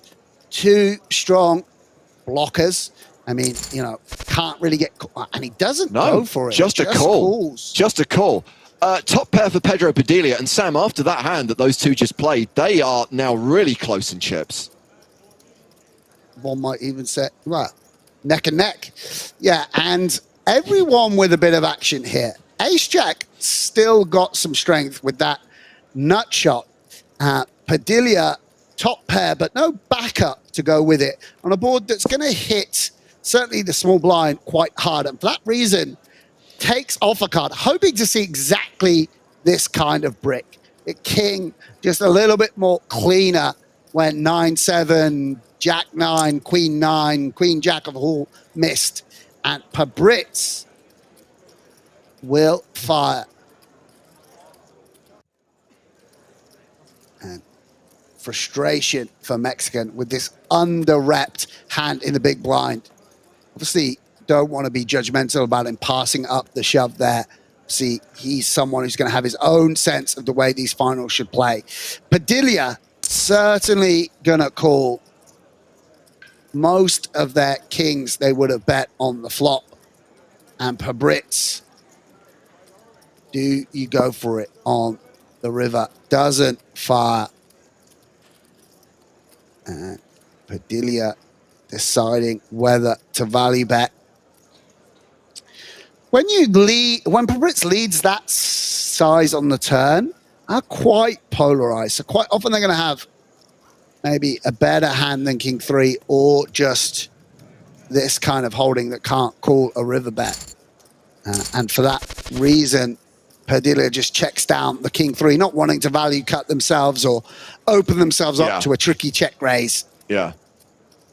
So Sam, I've got another WCOOP trivia question for you. I can tell you that right now at the final table of event 15 high, which is the deuce to 7 single draw, they're down to the final 4. Who do you think has the chip lead with 4 players remaining? Patrick Leonard. Correct. Pads is in front right now. Andrei Krokodil Zaichenko also in the final 4 in that deuce to 7 event. I played the medium one yesterday. It's quite hard to do when you're playing No Limit. So credit to all those guys, particularly someone like Pads who is playing the No Limit events. Probably was on a final table at the same time. It's a lot of fun, deuce to 7 single draw. Really fun action game. Really exciting. Envious of those guys. And Patrick Leonard, what a legend. What a boss. Just unbelievable results that he's racking up, and now turning his hands to mixed games. I remember him sitting with Dylan Lindy's book in our house in Vegas, reading up on events before he went to play them, and then 2 years later can now compete with the very, very strongest players. Puts himself in tough spots playing high stakes cash games. Padilla here, outdrawing hands like ace high. Probably I don't know, maybe he will bet again. I guess it's kind of close. This combo does want some protection. Checks back, and what a nice river for Padilla for becoming so much stronger on the 9 pairing river. But yeah, I mean, Pad's just really becoming, there's a lot of, we've seen a lot of greats over the years, people like Sean Deebs, Darwin, Nazar, these people that have got multiple victories in multiple disciplines, and Patrick really sort of entering that category of, Calvin Anderson, guys like that, real legend. So love to see a little value bet here. I think you can. Mexican's been very disciplined, not paid many rivers. Don't do it. Could this be? The thing is so much of the trash has a 2, 3, or 4 in it. And then could even value bet eights here. I don't know. Seems like a seven's a bad card as well. You kind of want your opponent to have 7-5 or 10-7. Like if you king queen might even be a better call here than ace-7. I'm not sure. All this is going through Mexican. Put it this way, he's going to know this spot. He's going to understand the combinatorics. That's what he's thinking through. Like, has he got an ace-10 with just like more removal towards the bluffs? Does he check any better hands than this on the river? Right? Does he have, you know, a pair to snap call, an ace deuce? And he finds the right fold. Really nice. You can see this is tough spots. And that pot, even though it's sort of single raise pot with a one bet going in on the flop, that's a lot of money changing hands. If you get that wrong, if you pay off that value bet, you go beneath Pone Diddy to the shortest stack and hand more equity to your opponent. So it's really important you get it right. So I'm not surprised Colonius took his time there and came up with, you know, poker, it's like you're being set a really tough puzzle, a really tough problem each and every hand, and it's can you work it through? And Mexican arriving at the right decision there against a nice value bet from Padilla. So Mexican with the advantage here with the better 8, the king 8, plus has the diamonds, has the flush draw. Nice. This hand ends on the flop. And we've got ace-5 suited. Ooh, sourdough suited. Which is artisanal. Yeah, and I don't think we're going to see Mexican shove here, closing the action in the big blind. Just going to call and flopping very strongly.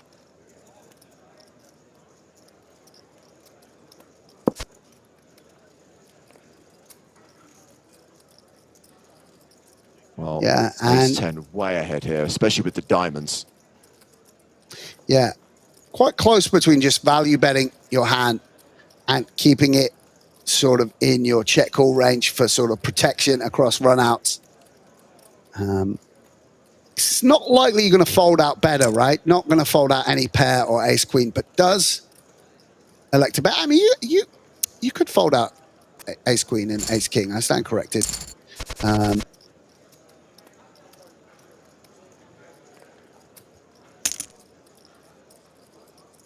King queen opening on the button, ace queen in the small blind. Yeah, and going against the bigger stack, he uses a slightly larger sizing, 2.5x, which is going to make a shove all the more inviting here for Mexican. Just opening a position later and not closing the action, less inviting to flat in the small blind. I've been wrong about a jam spot before, but you presume ace queen off just too strong to do anything other than jam. Normally these combos don't get 3-bet. The offsuit ones. He does elect to flat. Really interesting. And so, you know, I'm just going to not be very good at assessing how Mexican is approaching spots because he has a different approach to these finals. Come on, of course it's 6-4 that flops best here. Yeah. Yeah, and to be honest, this is the downside of the flat, right? Is you allow the big blind to realize all their equity, whereas you knock them out, you know, with very strong holdings when you jam at Padilla. Another problem is like Pabritz, of course, doesn't open these low cards as much. Very inviting for Padilla to lead on this board. I don't know about this sizing. Maybe tipping off a little bit the strength of their hand, that they do have a really strong hand on this flop. And look at this, how frustrating for Mexican. Just the queen of clubs for backup, forced to fold. Yeah, and we are seeing the blinds go up to 70,000, 140,000. That is putting the pressure on Alex Theologius, who is the short stack at this four-handed final table with 2 million chips.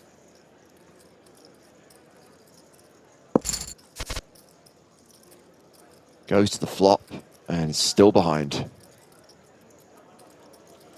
Yeah, nothing, flop.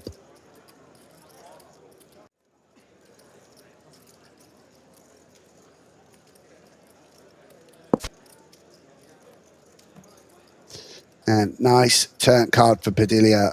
Obviously, actually has the best hand, but Pondidi not with too many ace-x.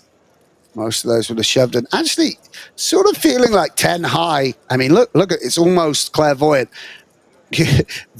Not bluffing the 10 high when he's actually dominating an 8 high. And now on the river, might want to force a fold from Jack 9 or King Deuce.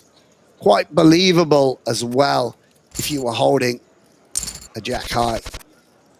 Delaying the bluff all the way to the river. Of course, wasn't actually needed against Alex's exact holding, but still subtle play from the Brazilian.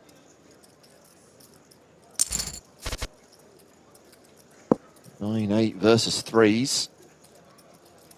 And still pretty much 50-50 on this flop.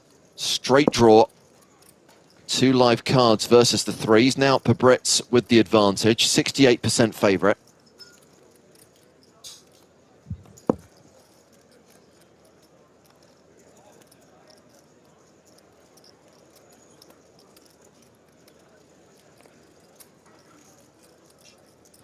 Now Padilla checking again.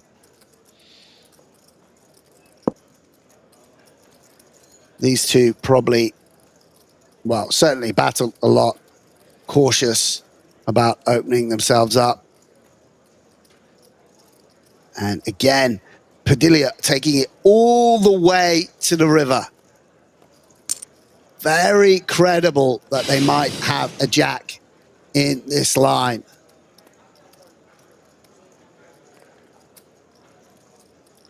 And Pabritz is thinking,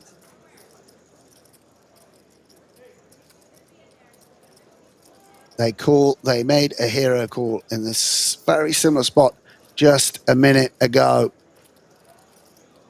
Tough to call. It's a very believable line from Padilla. It does lay it down. And yeah, it just goes to show there's more than one way to skin a cat. You know, don't need to always front load the aggression. Start barreling, beefing up your opponent's range with flop bets. Taking it all the way down the streets before forcing a fold from the better hand. Pedro Padilla up over by the 13 million now. Yeah, opened up a big gap against Pabritz, and an ace-5 off in the big blind. Certainly a combination you can consider 3-bet bluffing. The blocker and the unblocker.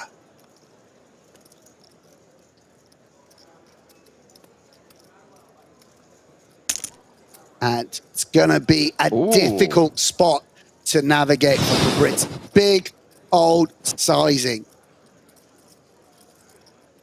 And how will Pablo respond? Looks very inviting to just pick up the 1.8 million with a shove. But can you get called by worse? No, you can't. And just flat. And there is an ace on the flop. And, you know, of course, just the absolute, I mean, anyone who's played poker knows that feeling of having the strong pair and the ace flopping. Just very likely that the bluffs are constructed around the ace-x as well. And always an ace on the desk. Yeah, not even a club in hand. I wonder if Pabritz, can't fold. Feels that they can't fold. It's got to be kind of close there, but just to be honest with you, because you need your opponent to slow down and you need him not to have an ace. And Padilla probably bets kings and queens, which hurts you also, you know? Yeah, checks it over with the backup of the gut shot. Not a hand, of course, that Padilla can go for 3 streets. We're obviously seeing it with all the whole cards. You know, Padilla has to still be worried about ace-queen. It's even a spot where Pabritz, I mean, I think ace-king is mainly a shove, but some players may have ace-king as well. So Padilla has to be careful. And checks again. This pot more than big enough. Yeah.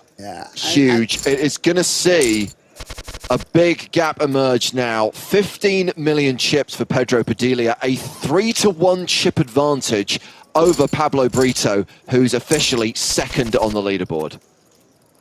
Yeah, absolutely, absolutely. And really tough for Pabritz, who obviously had very strong and commanding lead there pre-flop, because now if Pabritz doubles Mexican, or even doubles Pondidi, essentially changes places with them and is brought right back into the pack.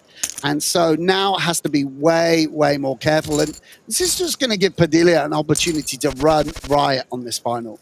You know, very profitable situation, each and every hand to open. And look at this. This is what I'm talking about. Now Pabritz forced to fold the suited king on the button. Yeah. But Mexican not folding the Grafton, calls with the 10-9 suited. No, it's 9-8 offsuit for Padilla.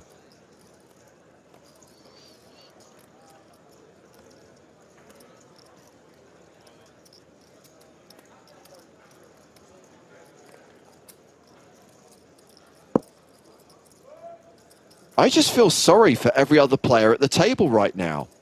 Padilla can just constantly put the pressure on.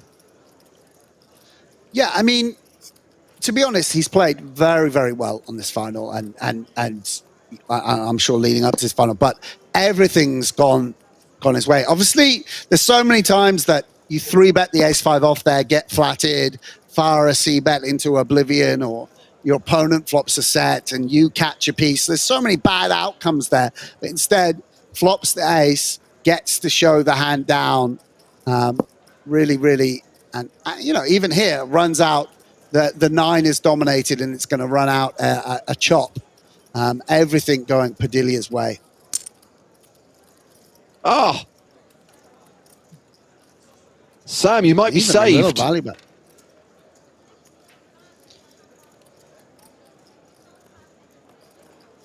I mean, are we going to get to sing? Unconventional, by the way.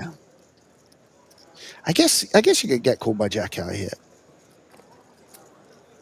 Yeah, I guess it makes sense.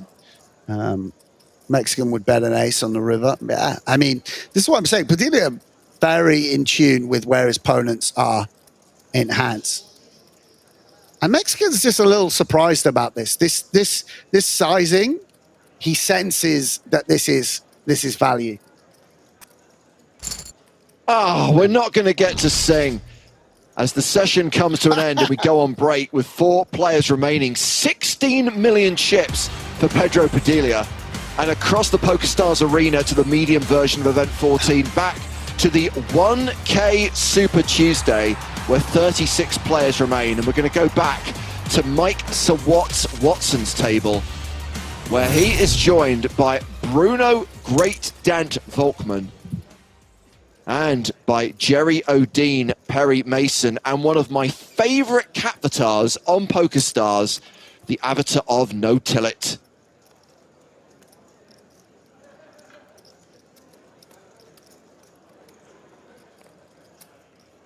So 140K, flatted in 2 spots, and it is top pair for Sejanas.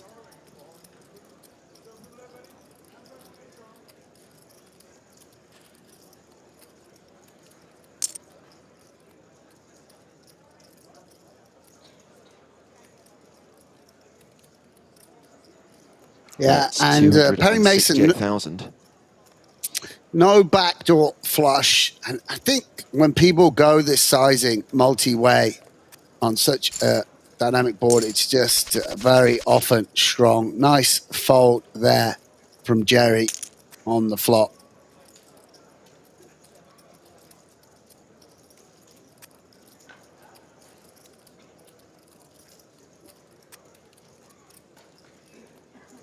Bruno Volkman here with the ace-3 of diamonds. 2 WCOOP titles, one from 2017, one from 2018. Won a scoop earlier this year. Took down the 2K no limit for 74 grand. Yeah, I mean, like Padilla and Pablo, wow, a player that's been on an absolute rampage. Street Flash. Yeah, Sajana's loving this flop.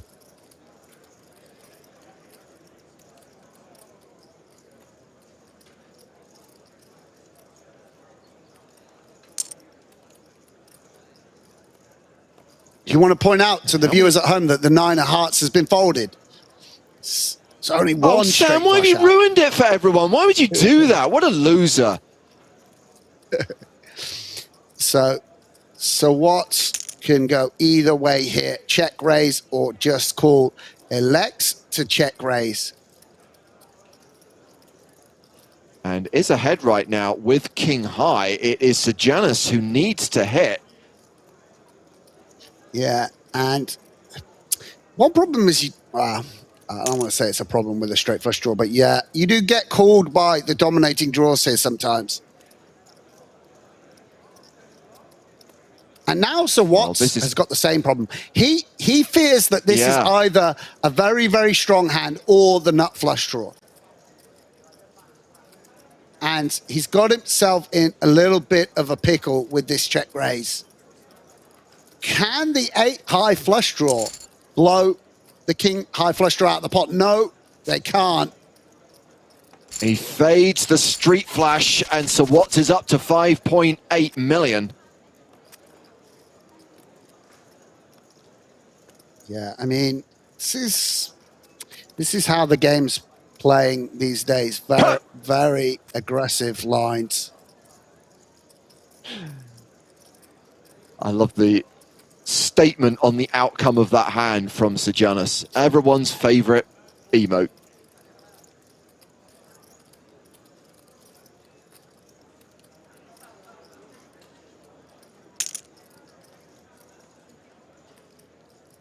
And these two again. So Watts raising small to big with Queen 10. Sejanus with 6s.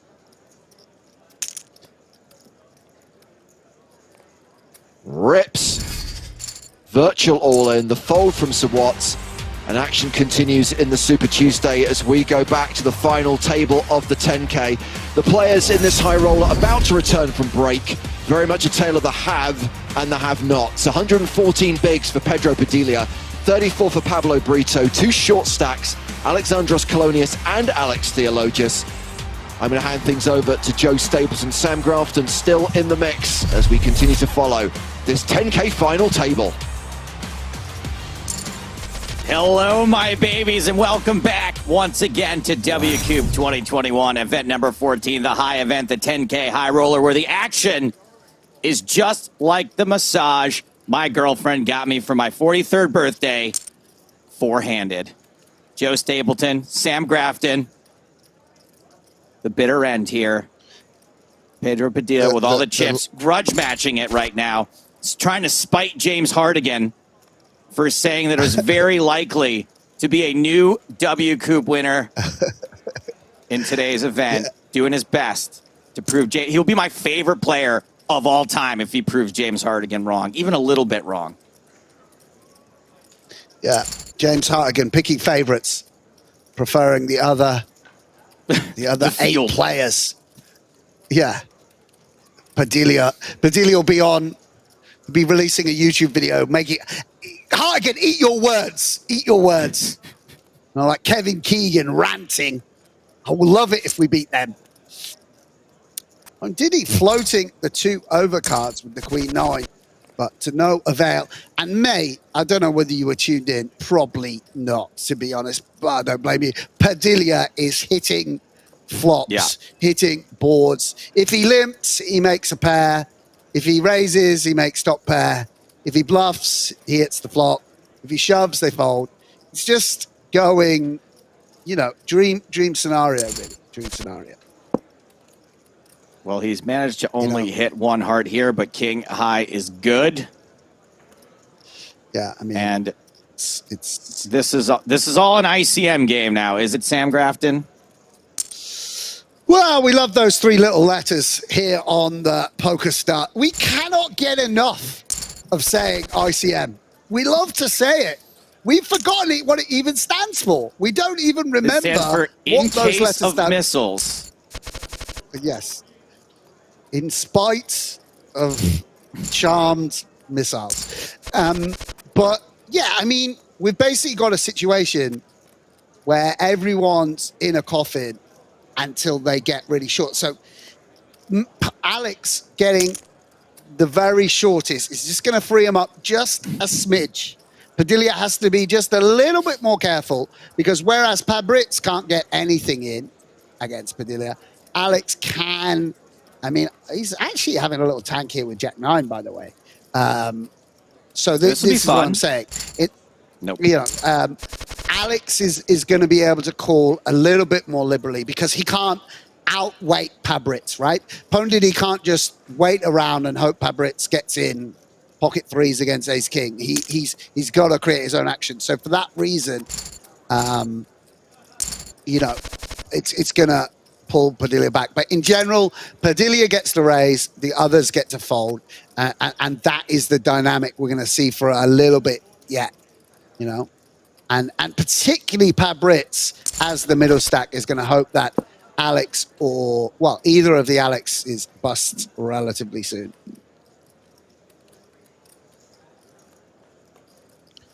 Well, Padilla does have the ace of diamonds here, which is nice. Blocks some continues, but should recognize that Mexican's going to be defending pretty tight, a little bit tighter than, well, significantly tighter than Pachips. It should hit this board quite often. Mexican considering going for a check raise here. Yeah, we saw Mexican getting it in pre-flop with the ace queen. And here is committing a few more chips with the flush draw. Yeah, I mean, Patilla's got to be careful, right? Because when he does, his opponents are going to overfold. So when he does get to a flop, he should recognize, right, he's not got a normal hijack range. He's got 7-5 suited and 8-6, you know, 9-5 suited and all kinds of nonsense, right? So got to rein in the C bets a little bit. But anyway, smallish misstep. And here you go. Your favorite hand, Joe Stapleton. That's right. Ace 5 suited. Nom nom. Sourdough suited, which is artisanal. Yeah. The sourdough. Very still in style somehow. Yeah, we're just going to see all in here the pressure from the big stack. And, you know, this is why we're seeing players play so tight. Padilla, I mean, if Padilla loses this hand, it doesn't really affect his position in the tournament, right? Obviously, he doesn't want to double up, play as good as Mexican 2-2. He can just play very, very close to chips and force his opponents to fold. Does he care all that much if he doubles up Pondidi to keep this bubble going? I mean, yeah, exactly. I mean, it almost has some upside to it, you know. Keep Pondidi gets a bit more into the pack with the other three. And he just keeps getting to run them over and pick up the blinds.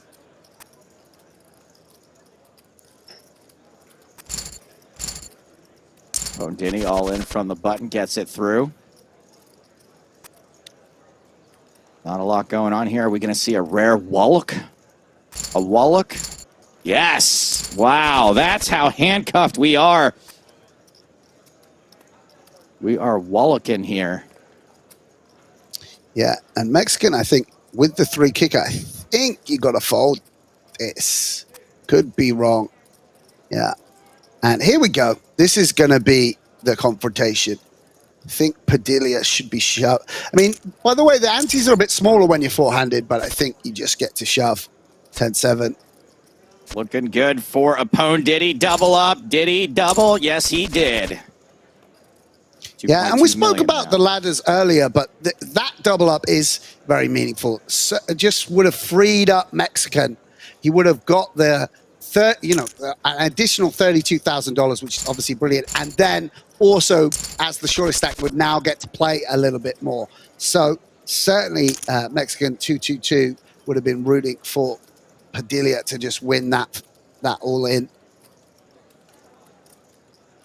Ritz with ace-9 suited. Probably going to be ahead of the opening range of Padilla. Yeah, for sure. And flat, 3-bet, shove. It depends on your approach, your appetite for risk. I mean, Padilla, look how wide. He's just folds. None of the above. Just I mean, wait the 9 for isn't someone a else to great go card broke. to have. Yeah, it seems a little conservative for a man of my taste, but there we go. He's, you know, shows how difficult it is to navigate. Wow, King 9 suited on folded on the button also. Wow. Just seems pretty confident someone else is going to go broke sooner. Mexican's shove gets through. Back to Padilla and Ponditi in the blinds. Yeah, and this one maybe, well, I don't know about, yeah. It's fun. Mexican folds, ace jack for Padilla on the button. Pocket sevens for Pabritz. Now we can't see. I mean, he's got to play this one. Yeah, he'll just call, I'm sure, closing the action. Oh, my days. Nope. None of the above. Again, shoves the sevens, and we are flipping potentially for fourth place. Oh, my goodness. Dang. The full house on the turn, the 7. It is always coming. Where is Christian Rudolph when you need him? Right there on the turn, turns out. Double up for Pabritz. Huge swing here.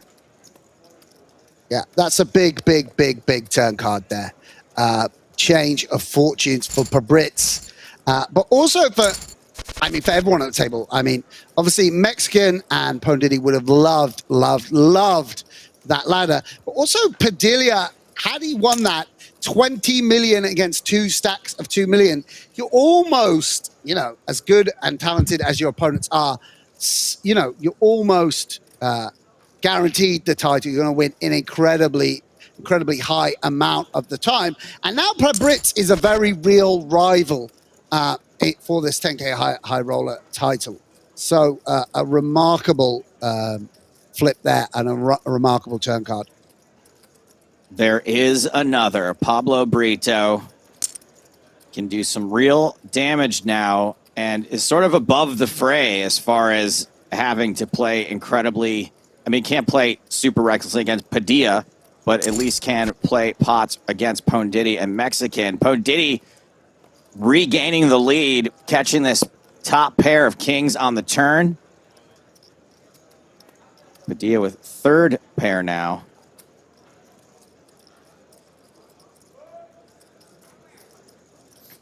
And as you can see, the sun isn't just setting on Sam Grafton's poker career. It's quite literally setting on him. So we're going to get some lights turned on for him in just a second. I feel like if I sit in the center, it looks like I mean, I don't know enough about Star Wars, but it looks like, am I like Darth Vader? It looks like I'm wearing like a definitely sinister cloak, like I've taken off the mask, you know? All right. We're going to let the wizards, the tech wizards, work on Sam for a minute here. We've got pocket jacks for Pablo Brito. King, queen for Pedro Padilla. Is it Padilla or Padilla? I don't know. Reminds me of Amelia Padilla. You remember that? Well, at the time, I was a young boy, but I thought she was a very attractive housekeeper from a children's book. Anyway, overpair for Pabritz.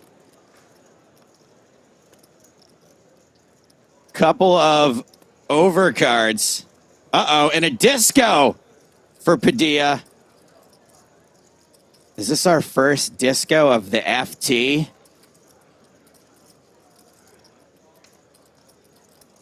Can we hit the disco music? Do I have anything that resembles? Well, I don't need you coming by and taunting me, James. That not only do I not have Sam Grafton, but I don't have a lot to talk about here. A 10, 7, 6, 2 spades. Oh, thank God he's back. Padilla back in. First to act. out of position. Does continue. And Pabritz, much like the phrase virtue signaling, going nowhere.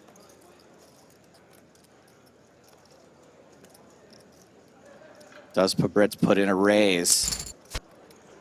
Just calls. Another safe turn card-ish, I guess. 4 cards straight now. These guys always seem to know when it's safe and when it's not. I'd be like, well, that's my jacks done.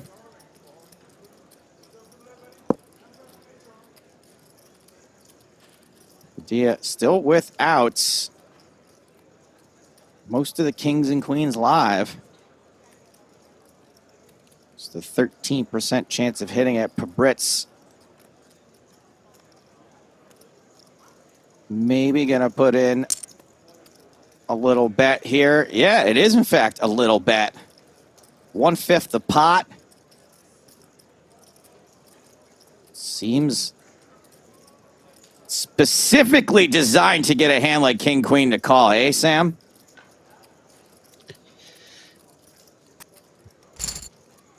Doesn't get it though. Does not get the call.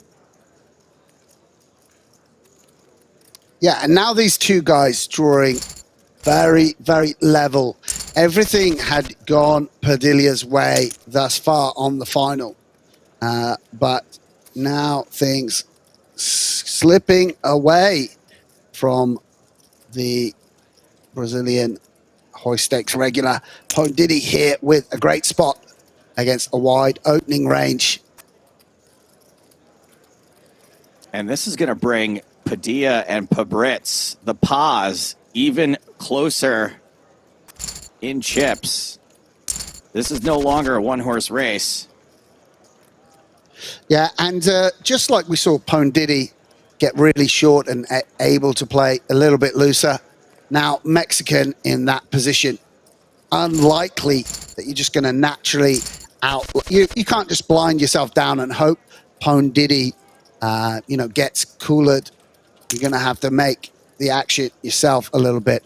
And, before we saw Pabritz folding ace-9 suited, folding king-9 suited on the button. Now that Padilla can't mess around with him as easily, able to open much wider, of course, including the suited ace. And Pondidi taking a flop with the low suited connectors. One low card, one suit. Not exactly the best one to hit, unfortunately. Top pair for Pabritz.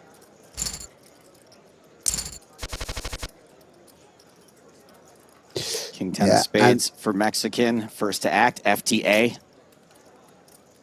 Yeah, and Padilla with the dominating ace-10. And Mexican goes for the jam here.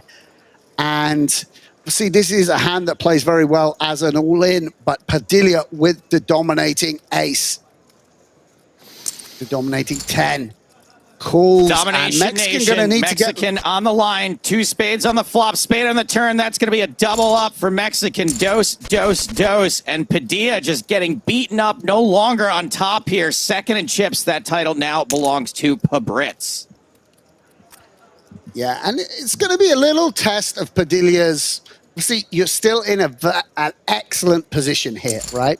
Still in a great position with over 50 big blinds, four-handed, playing for a lot of money, but everything had gone your way. And it's going to be a little test of mental fortitude. It's sometimes not easy when you've been that giant stack on a table or at a final and everything going your way to readjust to the new position. I'm sure an experienced pro like Pedro will manage it, but definitely, wow, a little bit of a loose peel here from Mexican. Not With sure the best hand. that I mean, barely. It is barely the best hand. I'm with you there. This pair of tens will be good for Padilla now at Showdown. I tell you what, Mexican should turn his hand into a bluff here. Like, you don't have anything worse than this on the river. No, Mexican, come on, mate.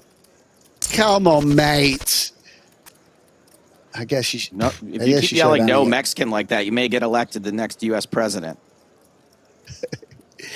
Queen 10 suited for Mexican. Dos, dos, dos. Wow, I didn't know you spoke Spanish, Joe. Sí, un poquito. Yeah, and Mexican Re-raise. has limped this to be able to call the ISO. So important that you get to a flop with a beautiful suited hand like this. And for his sake, let's hope he does. Woo, wow. baby. Yeah. How do you Now, like them diamonds? Yeah, there are some nines in Mexican's range. Aces needs no protection here, and you kind of want a hand like, I don't know, King 10 of hearts to catch up a little bit. And so for that reason, Padilla, I know you love the phrase way ahead or way behind, checks back. How does Mexican approach this turn card? Getting that diamond as cheaply as possible.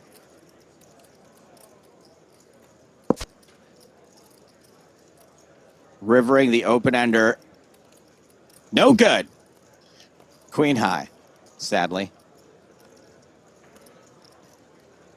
Yeah, Mexican hasn't made too many bluffs. Might, yeah, just checks again. I mean, I don't know. I guess you could be ahead of something. I guess you want maybe a club in your hand to bluff, but I don't know. I don't know. Anyway, Padilla gonna go for value finally on this river. Probably a big sizing, yeah.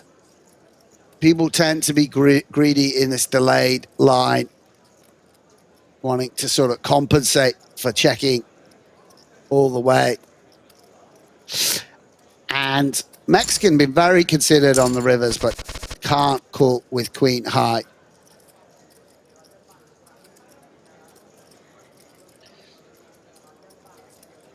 Seven-four suited. Blind. Is that your favorite two gapper, suited two gapper? Sam 7-4 suited. Wow, look at you with the poker terminology, two gapper. Nobody says that anymore. That's fine. I'm a relic of 2014, Sam.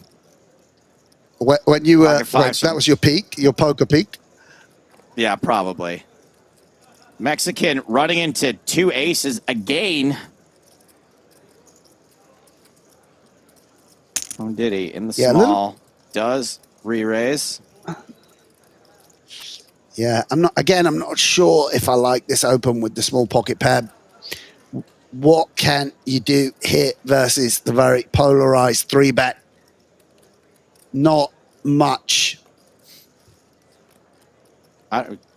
Is set mining still a thing? Can we do that? Can we go for a set of fives here? Huh? It's just a couple of chips. It's just 600,000. Yeah, Mexican, considering his options, I wonder if he levels himself into a shove. I don't think he will. Surely got to be a fold here. Yes, does lay it down. Release. Nobody set mines anymore. It's so disappointing. Whatever. Yeah, and you know, speaking about mentality, let's give some credit here to the players that are short stacks. It can be grueling to get no hands on a final, get punished. You have to fold, you have to limp fold, you have to open fold. He's been raised, he's been 3-bet. You know, he's had strong draws that haven't got there. Very tempting to just pull the trigger, take an aggressive action with a hand like pocket fives there.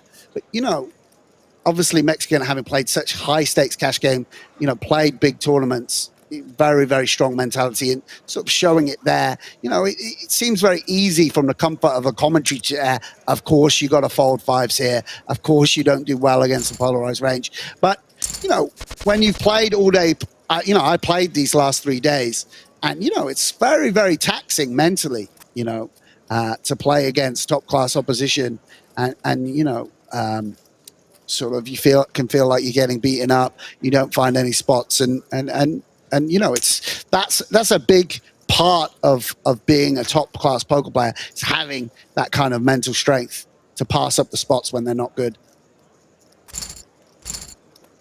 Diddy passing up a not good spot there with the king tray offsuit. Action folds around to P. Diddy in the small blind with ace-8. Actually, I saw a screen name yesterday, Bluff Daddy, and I was thinking, yeah, that's class. I was like, you've done wonders. I don't know whether you're a winning player, but like, nonetheless, tip of the cap.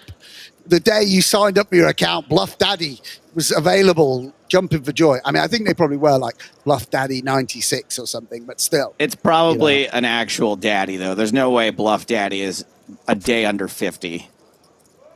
Yeah. Ace-8. Could be. Another still out in front. Another reference.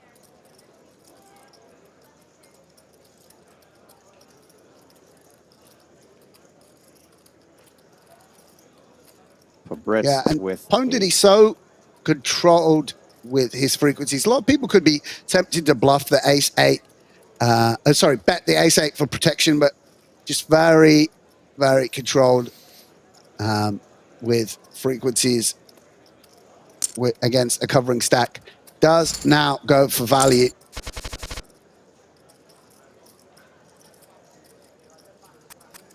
Not a lot happening here. Raise from Pabritz should see the end of this hand. Yeah, especially that raise. There it is. Next hand. Next.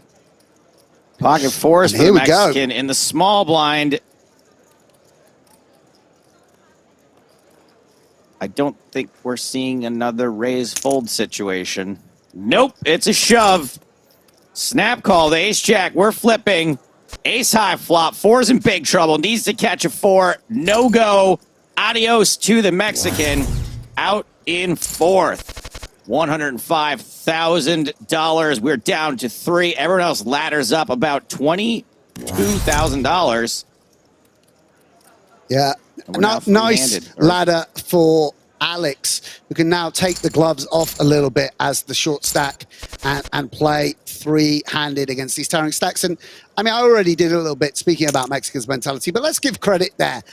Sometimes it's just not your day to win a tournament. The cards just are going to go against you, so you can't. But it's important on those days where you don't make a hand to maximize your profit nonetheless. And 4th place for Mexican, he battled tirelessly, really with no big hands at all at this final. And, I really don't think he could have done any better than 4th. So I hope he's not too disappointed by that outcome. Sometimes it's not your day to win a tournament. That is, I understand that statement very well. Sometimes. You could get, if anything. We could get that tattooed in Latin across our chests, right, Joe? Tempest fugit el Tornamato. This is why you're a bit better than me. Admittedly, I haven't had much coffee today, but you can go for the Latin, the faux Latin quote, but I just haven't quite got it in the locker. Reversal on this river with Diddy rivering 2-pair, and Padilla's going to recognize that a lot of Alex's range, perhaps not his 2-pair, but if it's not 2-pair, is an ace high. Certainly not a river card Padilla wanted to see. Alex just putting it in.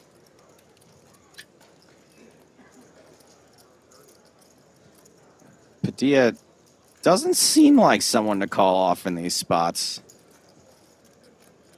But he wouldn't be the player he is without thinking about it. Yeah, does make the eventual fold. Oh, Lordy. Pocket 8s for Brito. 7s for Batia. Ace Jack suited for Pone Diddy. Is this it? Is this going to be the end of the tournament right here? A 3-way all-in and a 7? And Alex gonna shove. And what does Pabritz do? This is a big spot. 8s isn't an exciting call here, by the way. But if we do see an all-in, either Alex Pone Diddy will become one of the big stacks, and Pabritz will drop down, or we'll see an elimination. And this is a real tank. I think it's right on the cusp. One thing that makes it a more appealing call is that Padilla put in some dead money, and we're flipping. 8 high flop is going to be lights out for Pone Diddy on the turn. And now we have our heads up match set. Congratulations to Pone Diddy out in third for $137,000. Now playing for what kind of prize difference is that, Sam? 30,000, like, I don't know, like $50,000 prize difference between Pabritz, who is leading Padilla right now. Yeah, $54,000. And Pabritz, I mean, a bit of run good. Got the 7s in against Padilla's ace-jack, turned a 7, then, here we go. And then getting the 8 in against Alex's ace-jack suited, flopping the 8. Sim, that's yes in Portuguese, by the way. Just FYI. Just dropping a little bit of knowledge here. It wasn't saying like, hey, let's just agree to use Sims. All right, well, looks like we're taking a little break to discuss a deal. That's really great, Sam. How long you been in Brazil? A year? You finally learned how to say yes in Portuguese? That's really fantastic. Six maybe next year you can learn. Yeah, go on. What? I'm sure 6 months in, I finally got. Yes, Sim. You go, Joe. Sim. Well, you're a smart guy. I'm sure that you're picking up Portuguese rather quickly, especially because your lady friend, I assume, is a Portuguese speaker. Yeah, but I have that Anglo-Saxon thing where I'm a little bit clumsy when it comes to languages. You know, we're a bit of an entitled kid. I now realize, and I didn't really, spend as much time studying languages. So looks like the deal pretty clean cut. By the way, these guys going to have respect for each other, perhaps knowing each other sort of a bit as part of the Brazilian poker community. Yeah. So that deal probably completed. No hardballing and just a nice ICM deal. GL, looks like there was mention of the trophy. And remember that the minimum they're allowed to play for is 10K and the trophy. And as Sam said, we won't know the exact numbers until after. We won't know the exact deal that was made. However, I tend to think Sam knows what he's talking about here. Very likely to be a pretty straightforward deal based on chips with the $10,000 left to play for and the really kind of cool trophy. To be honest, I don't really get that worked up about poker accolades, but having one of those WCOOP trophies in the background here would be pretty cool. Yeah, absolutely. And I think one thing we can say with confidence, I mean, it goes for most poker players just because of the competitive nature of it and what drives you to be a top-class poker player. But particularly in Brazil, I think the sporting aspects of it, there's a lot of prestige in winning a trophy and becoming a WCOOP champion or a Scoop champion. And I imagine these guys, not necessarily that concerned about the 10K, would have maybe been happy to chop that, but want to be, the winner and be recognized as a title holder, add to that long list of Brazilian Coop titles that have been won. Pabritz, with the nut low, pretty much recognizing that they've got to go for a bluff with just foot high. Look at Padilla, still suspicious with just ace high. Jiju on Twitch asks, can we get some context as to who the two players are? Yes, absolutely. If you want to head back to the beginning of the stream, we go over it all then. Thank you for your question. All right, Pedro Padilla, a.k.a. Padilla SP, is already a WCOOP winner, has one WCOOP title, has tons and tons of online scores, is about as successful an online player as you can be. Pabritz does not have a WCOOP title. Pabritz playing out of Brazil, but also has tons and tons and tons of online cashes for 6 figures, a couple for nearly 7 figures. So both of these players, I mean, Pabritz has got $6.7 million in online winnings. Yeah, two very, very accomplished players. And they've shown that on this final today. Padilla has chopped down the odds from 8-1 that there would be a new WCOOP champion, as Hartigan recklessly predicted, to 50-50 that there will be a new WCOOP champion crowned on this stream. So good work there. And Pabritz raising that bottom pair for protection. Often you fold out 2 live overcards and you can sort of make a deceptive trips or 2 pair. Won't be happy to see that ace on the turn. Padilla betting for value now. Wow, little bit of a stubborn call from Pabritz. I wonder if he ever... No, he can't do it. Turn the deuce into a bluff on the river. A little too afraid of that jack. Padilla... Yeah, I presume Padilla can't... Well, maybe if Pabritz were to always lead a jack, but some of the check-raise range surely is strong jack X, and so can't value bet the river. Things now in the slight chip lead for Padilla.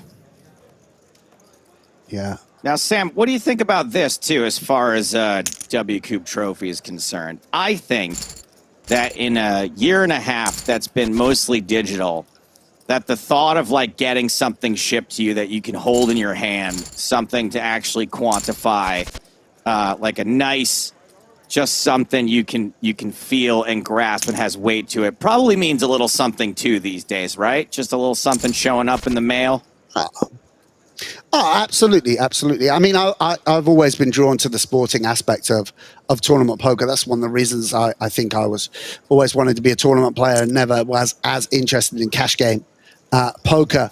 And, you know, the trophy symbolizes that. And I think it's a really good thing that they're doing. I was ready there. I was braced for a disgusting innuendo there when you were talking about holding something big, like firm in your hand. I thought this is only going in one direction. I was ready for it. I thought Joe Stapleton, he needs a clip. You know, he needs to, and you were just so sincere, Joe. Everyone always projecting onto me their own horrible Freudian mind gutter location status. Yeah, absolutely, absolutely.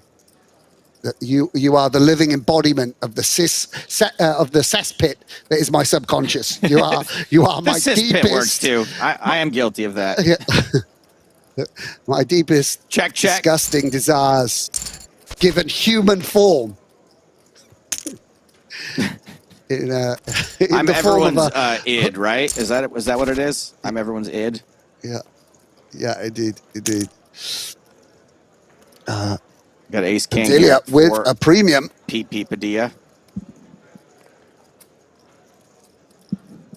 A strong hand. I got some big slick energy here, Sam. There it is, 1.648 million. And Padilla pulling away slightly, approaching the 1.5 to 1 chip lead.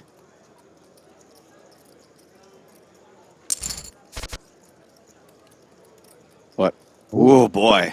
I was going to say some chips are likely to get shipped Pabritz's way, but as you can see, 30% chance Padilla makes a straight or some other hand that beats 2 pair. Yeah, and goes for the big sizing here, trying to clear out maybe some dominating 7x, I guess. And Pabritz obviously check raised that deuce earlier. This time goes for the deceptive check call, and Padilla might attempt to blast this turn. Can't think that Pabritz has a hand as strong as 6-8.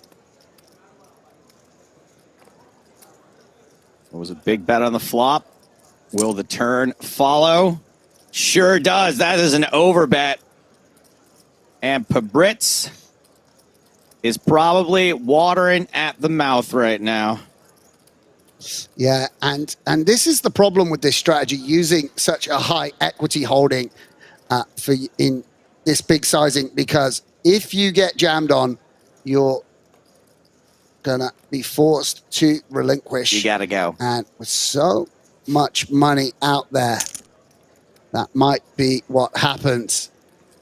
And very frustrating for Padilla.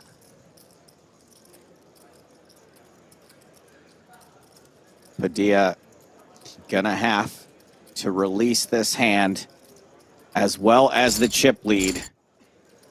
Pabritz now out in front. The old flippy floppy pocket aces for Pabritz. Rockets. Oh, hand was over before the animation finished. Boo.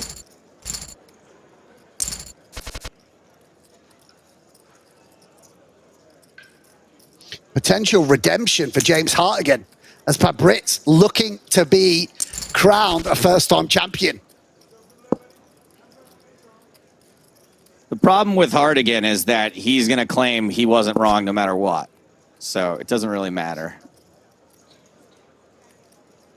Hartigan the hedger. Top pair here for Pabritz.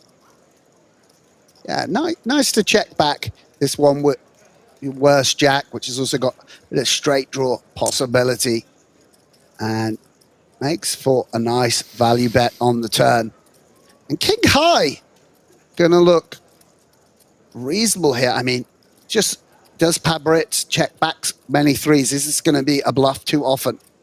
I think the sizing might force king high to fold, but no. Calls with the king high. And Pabritz with this under-repped top pair. Clean river.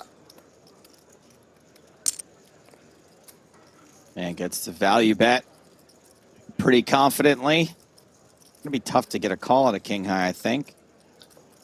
I think the 7 of hearts is pretty bad card. I mean, it's better to have the 7 of hearts than a different one, but 7-5, 7-4 are the hands you want your opponent to have that check back and go bet. So I think that's going to mean that you have to fold the king 7 there on the river.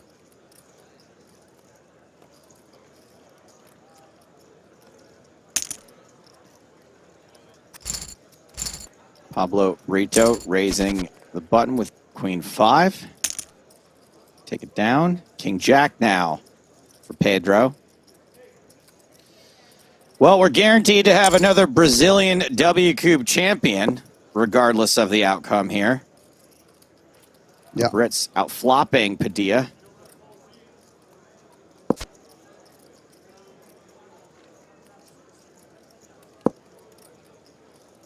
Sam, if a Brazilian wins, will you run around the room with a Brazilian flag yelling "Vamos"?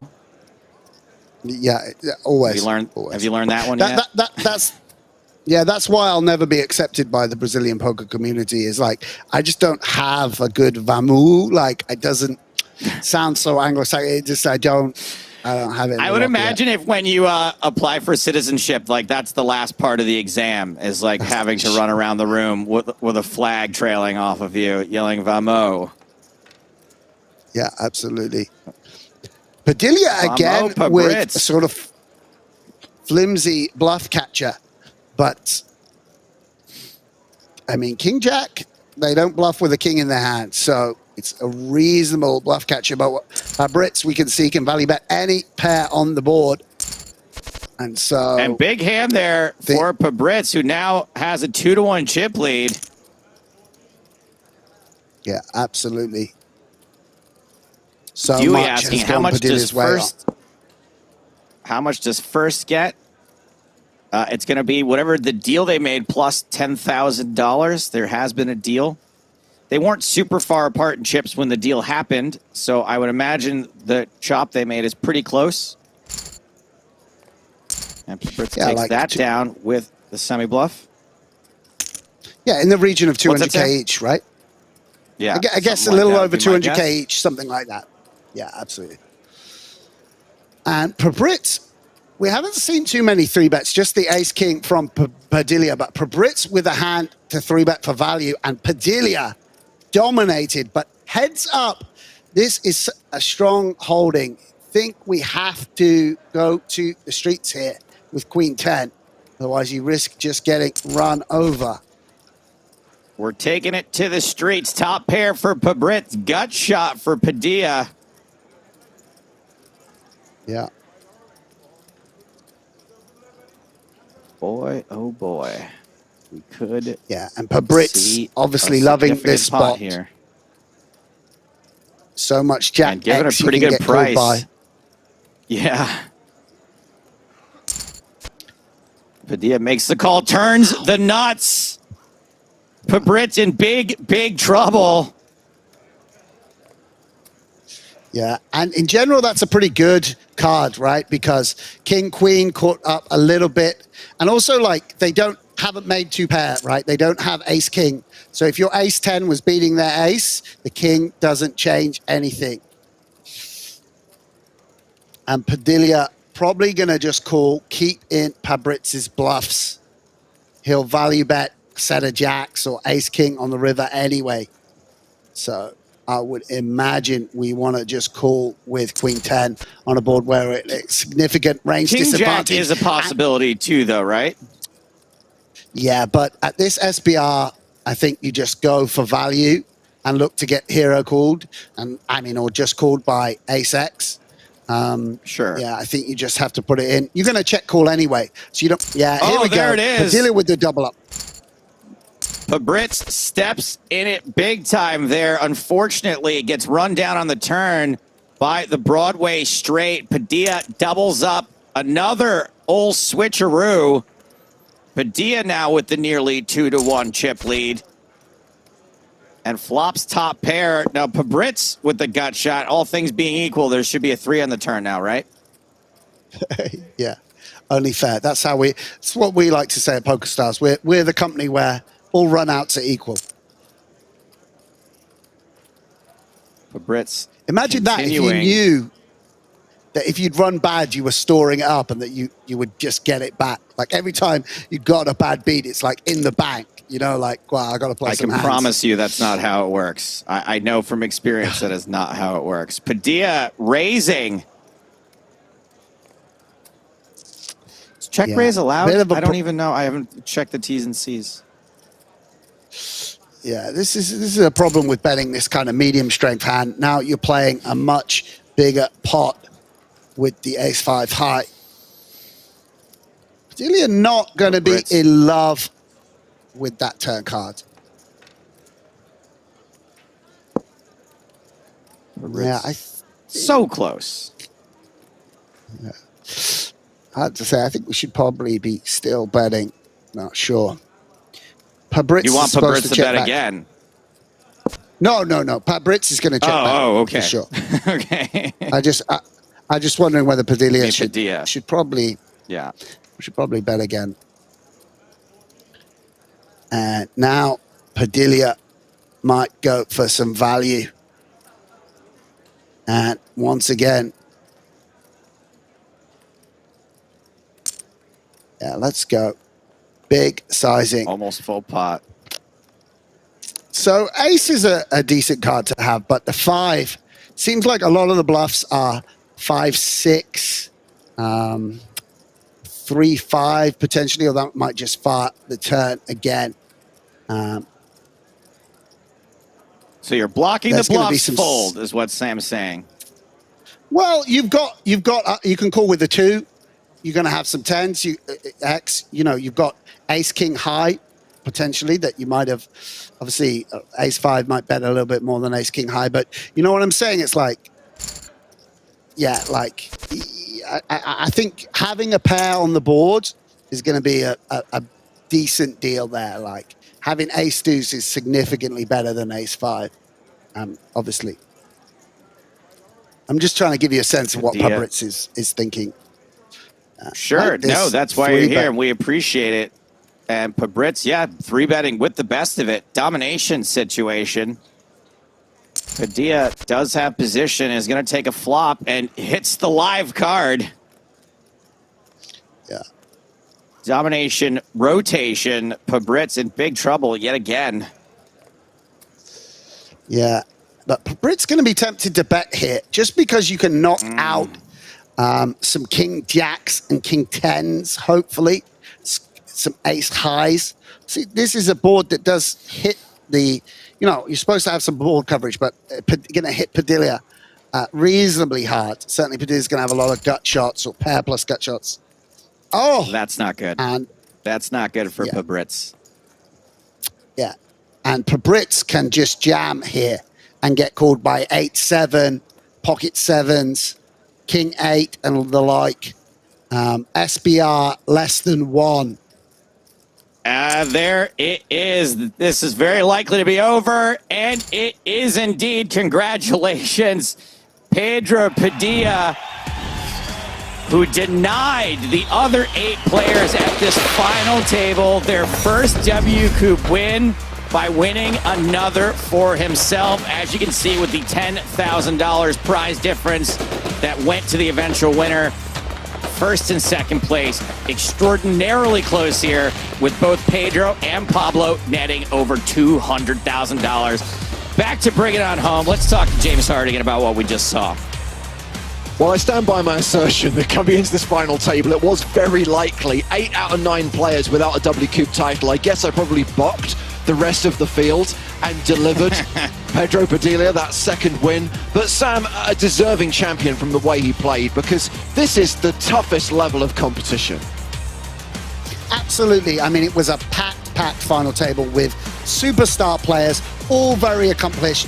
And, things went Pedro's way, but he capitalized on it to the absolute maximum, a commanding final table performance, and a very, very deserved 2-time champion. Yeah, so an early finish for us, and no Maria Ho this evening. Not kicking her off the stream because of her appalling performance of the Chop Pot song, just giving her the night off because, hey, we're done inside of 3 hours. And Joe, that's our 3 streams for the week done. We've got the podcast tomorrow, Poker in the Ears WCOOP special out on Friday. But are you excited for what we're going to be covering next week? In a word, yes. We've had 2 5Ks, we've had a 10K. The buy-ins just keep getting bigger. This starts on Sunday, concludes on Monday. It's the 25K super high roller with a $3 million guaranteed prize pool. So please join us at the start of next week, Monday, August 30th, at the usual time for the super high roller FT. Should be a fun one. Thanks for your company over the last 3 evenings. My thanks to the entire production team. For now, from Sam Grafton, Joe Stapleton, and me, James Hartigan, it's good night from the PokerStars Arena.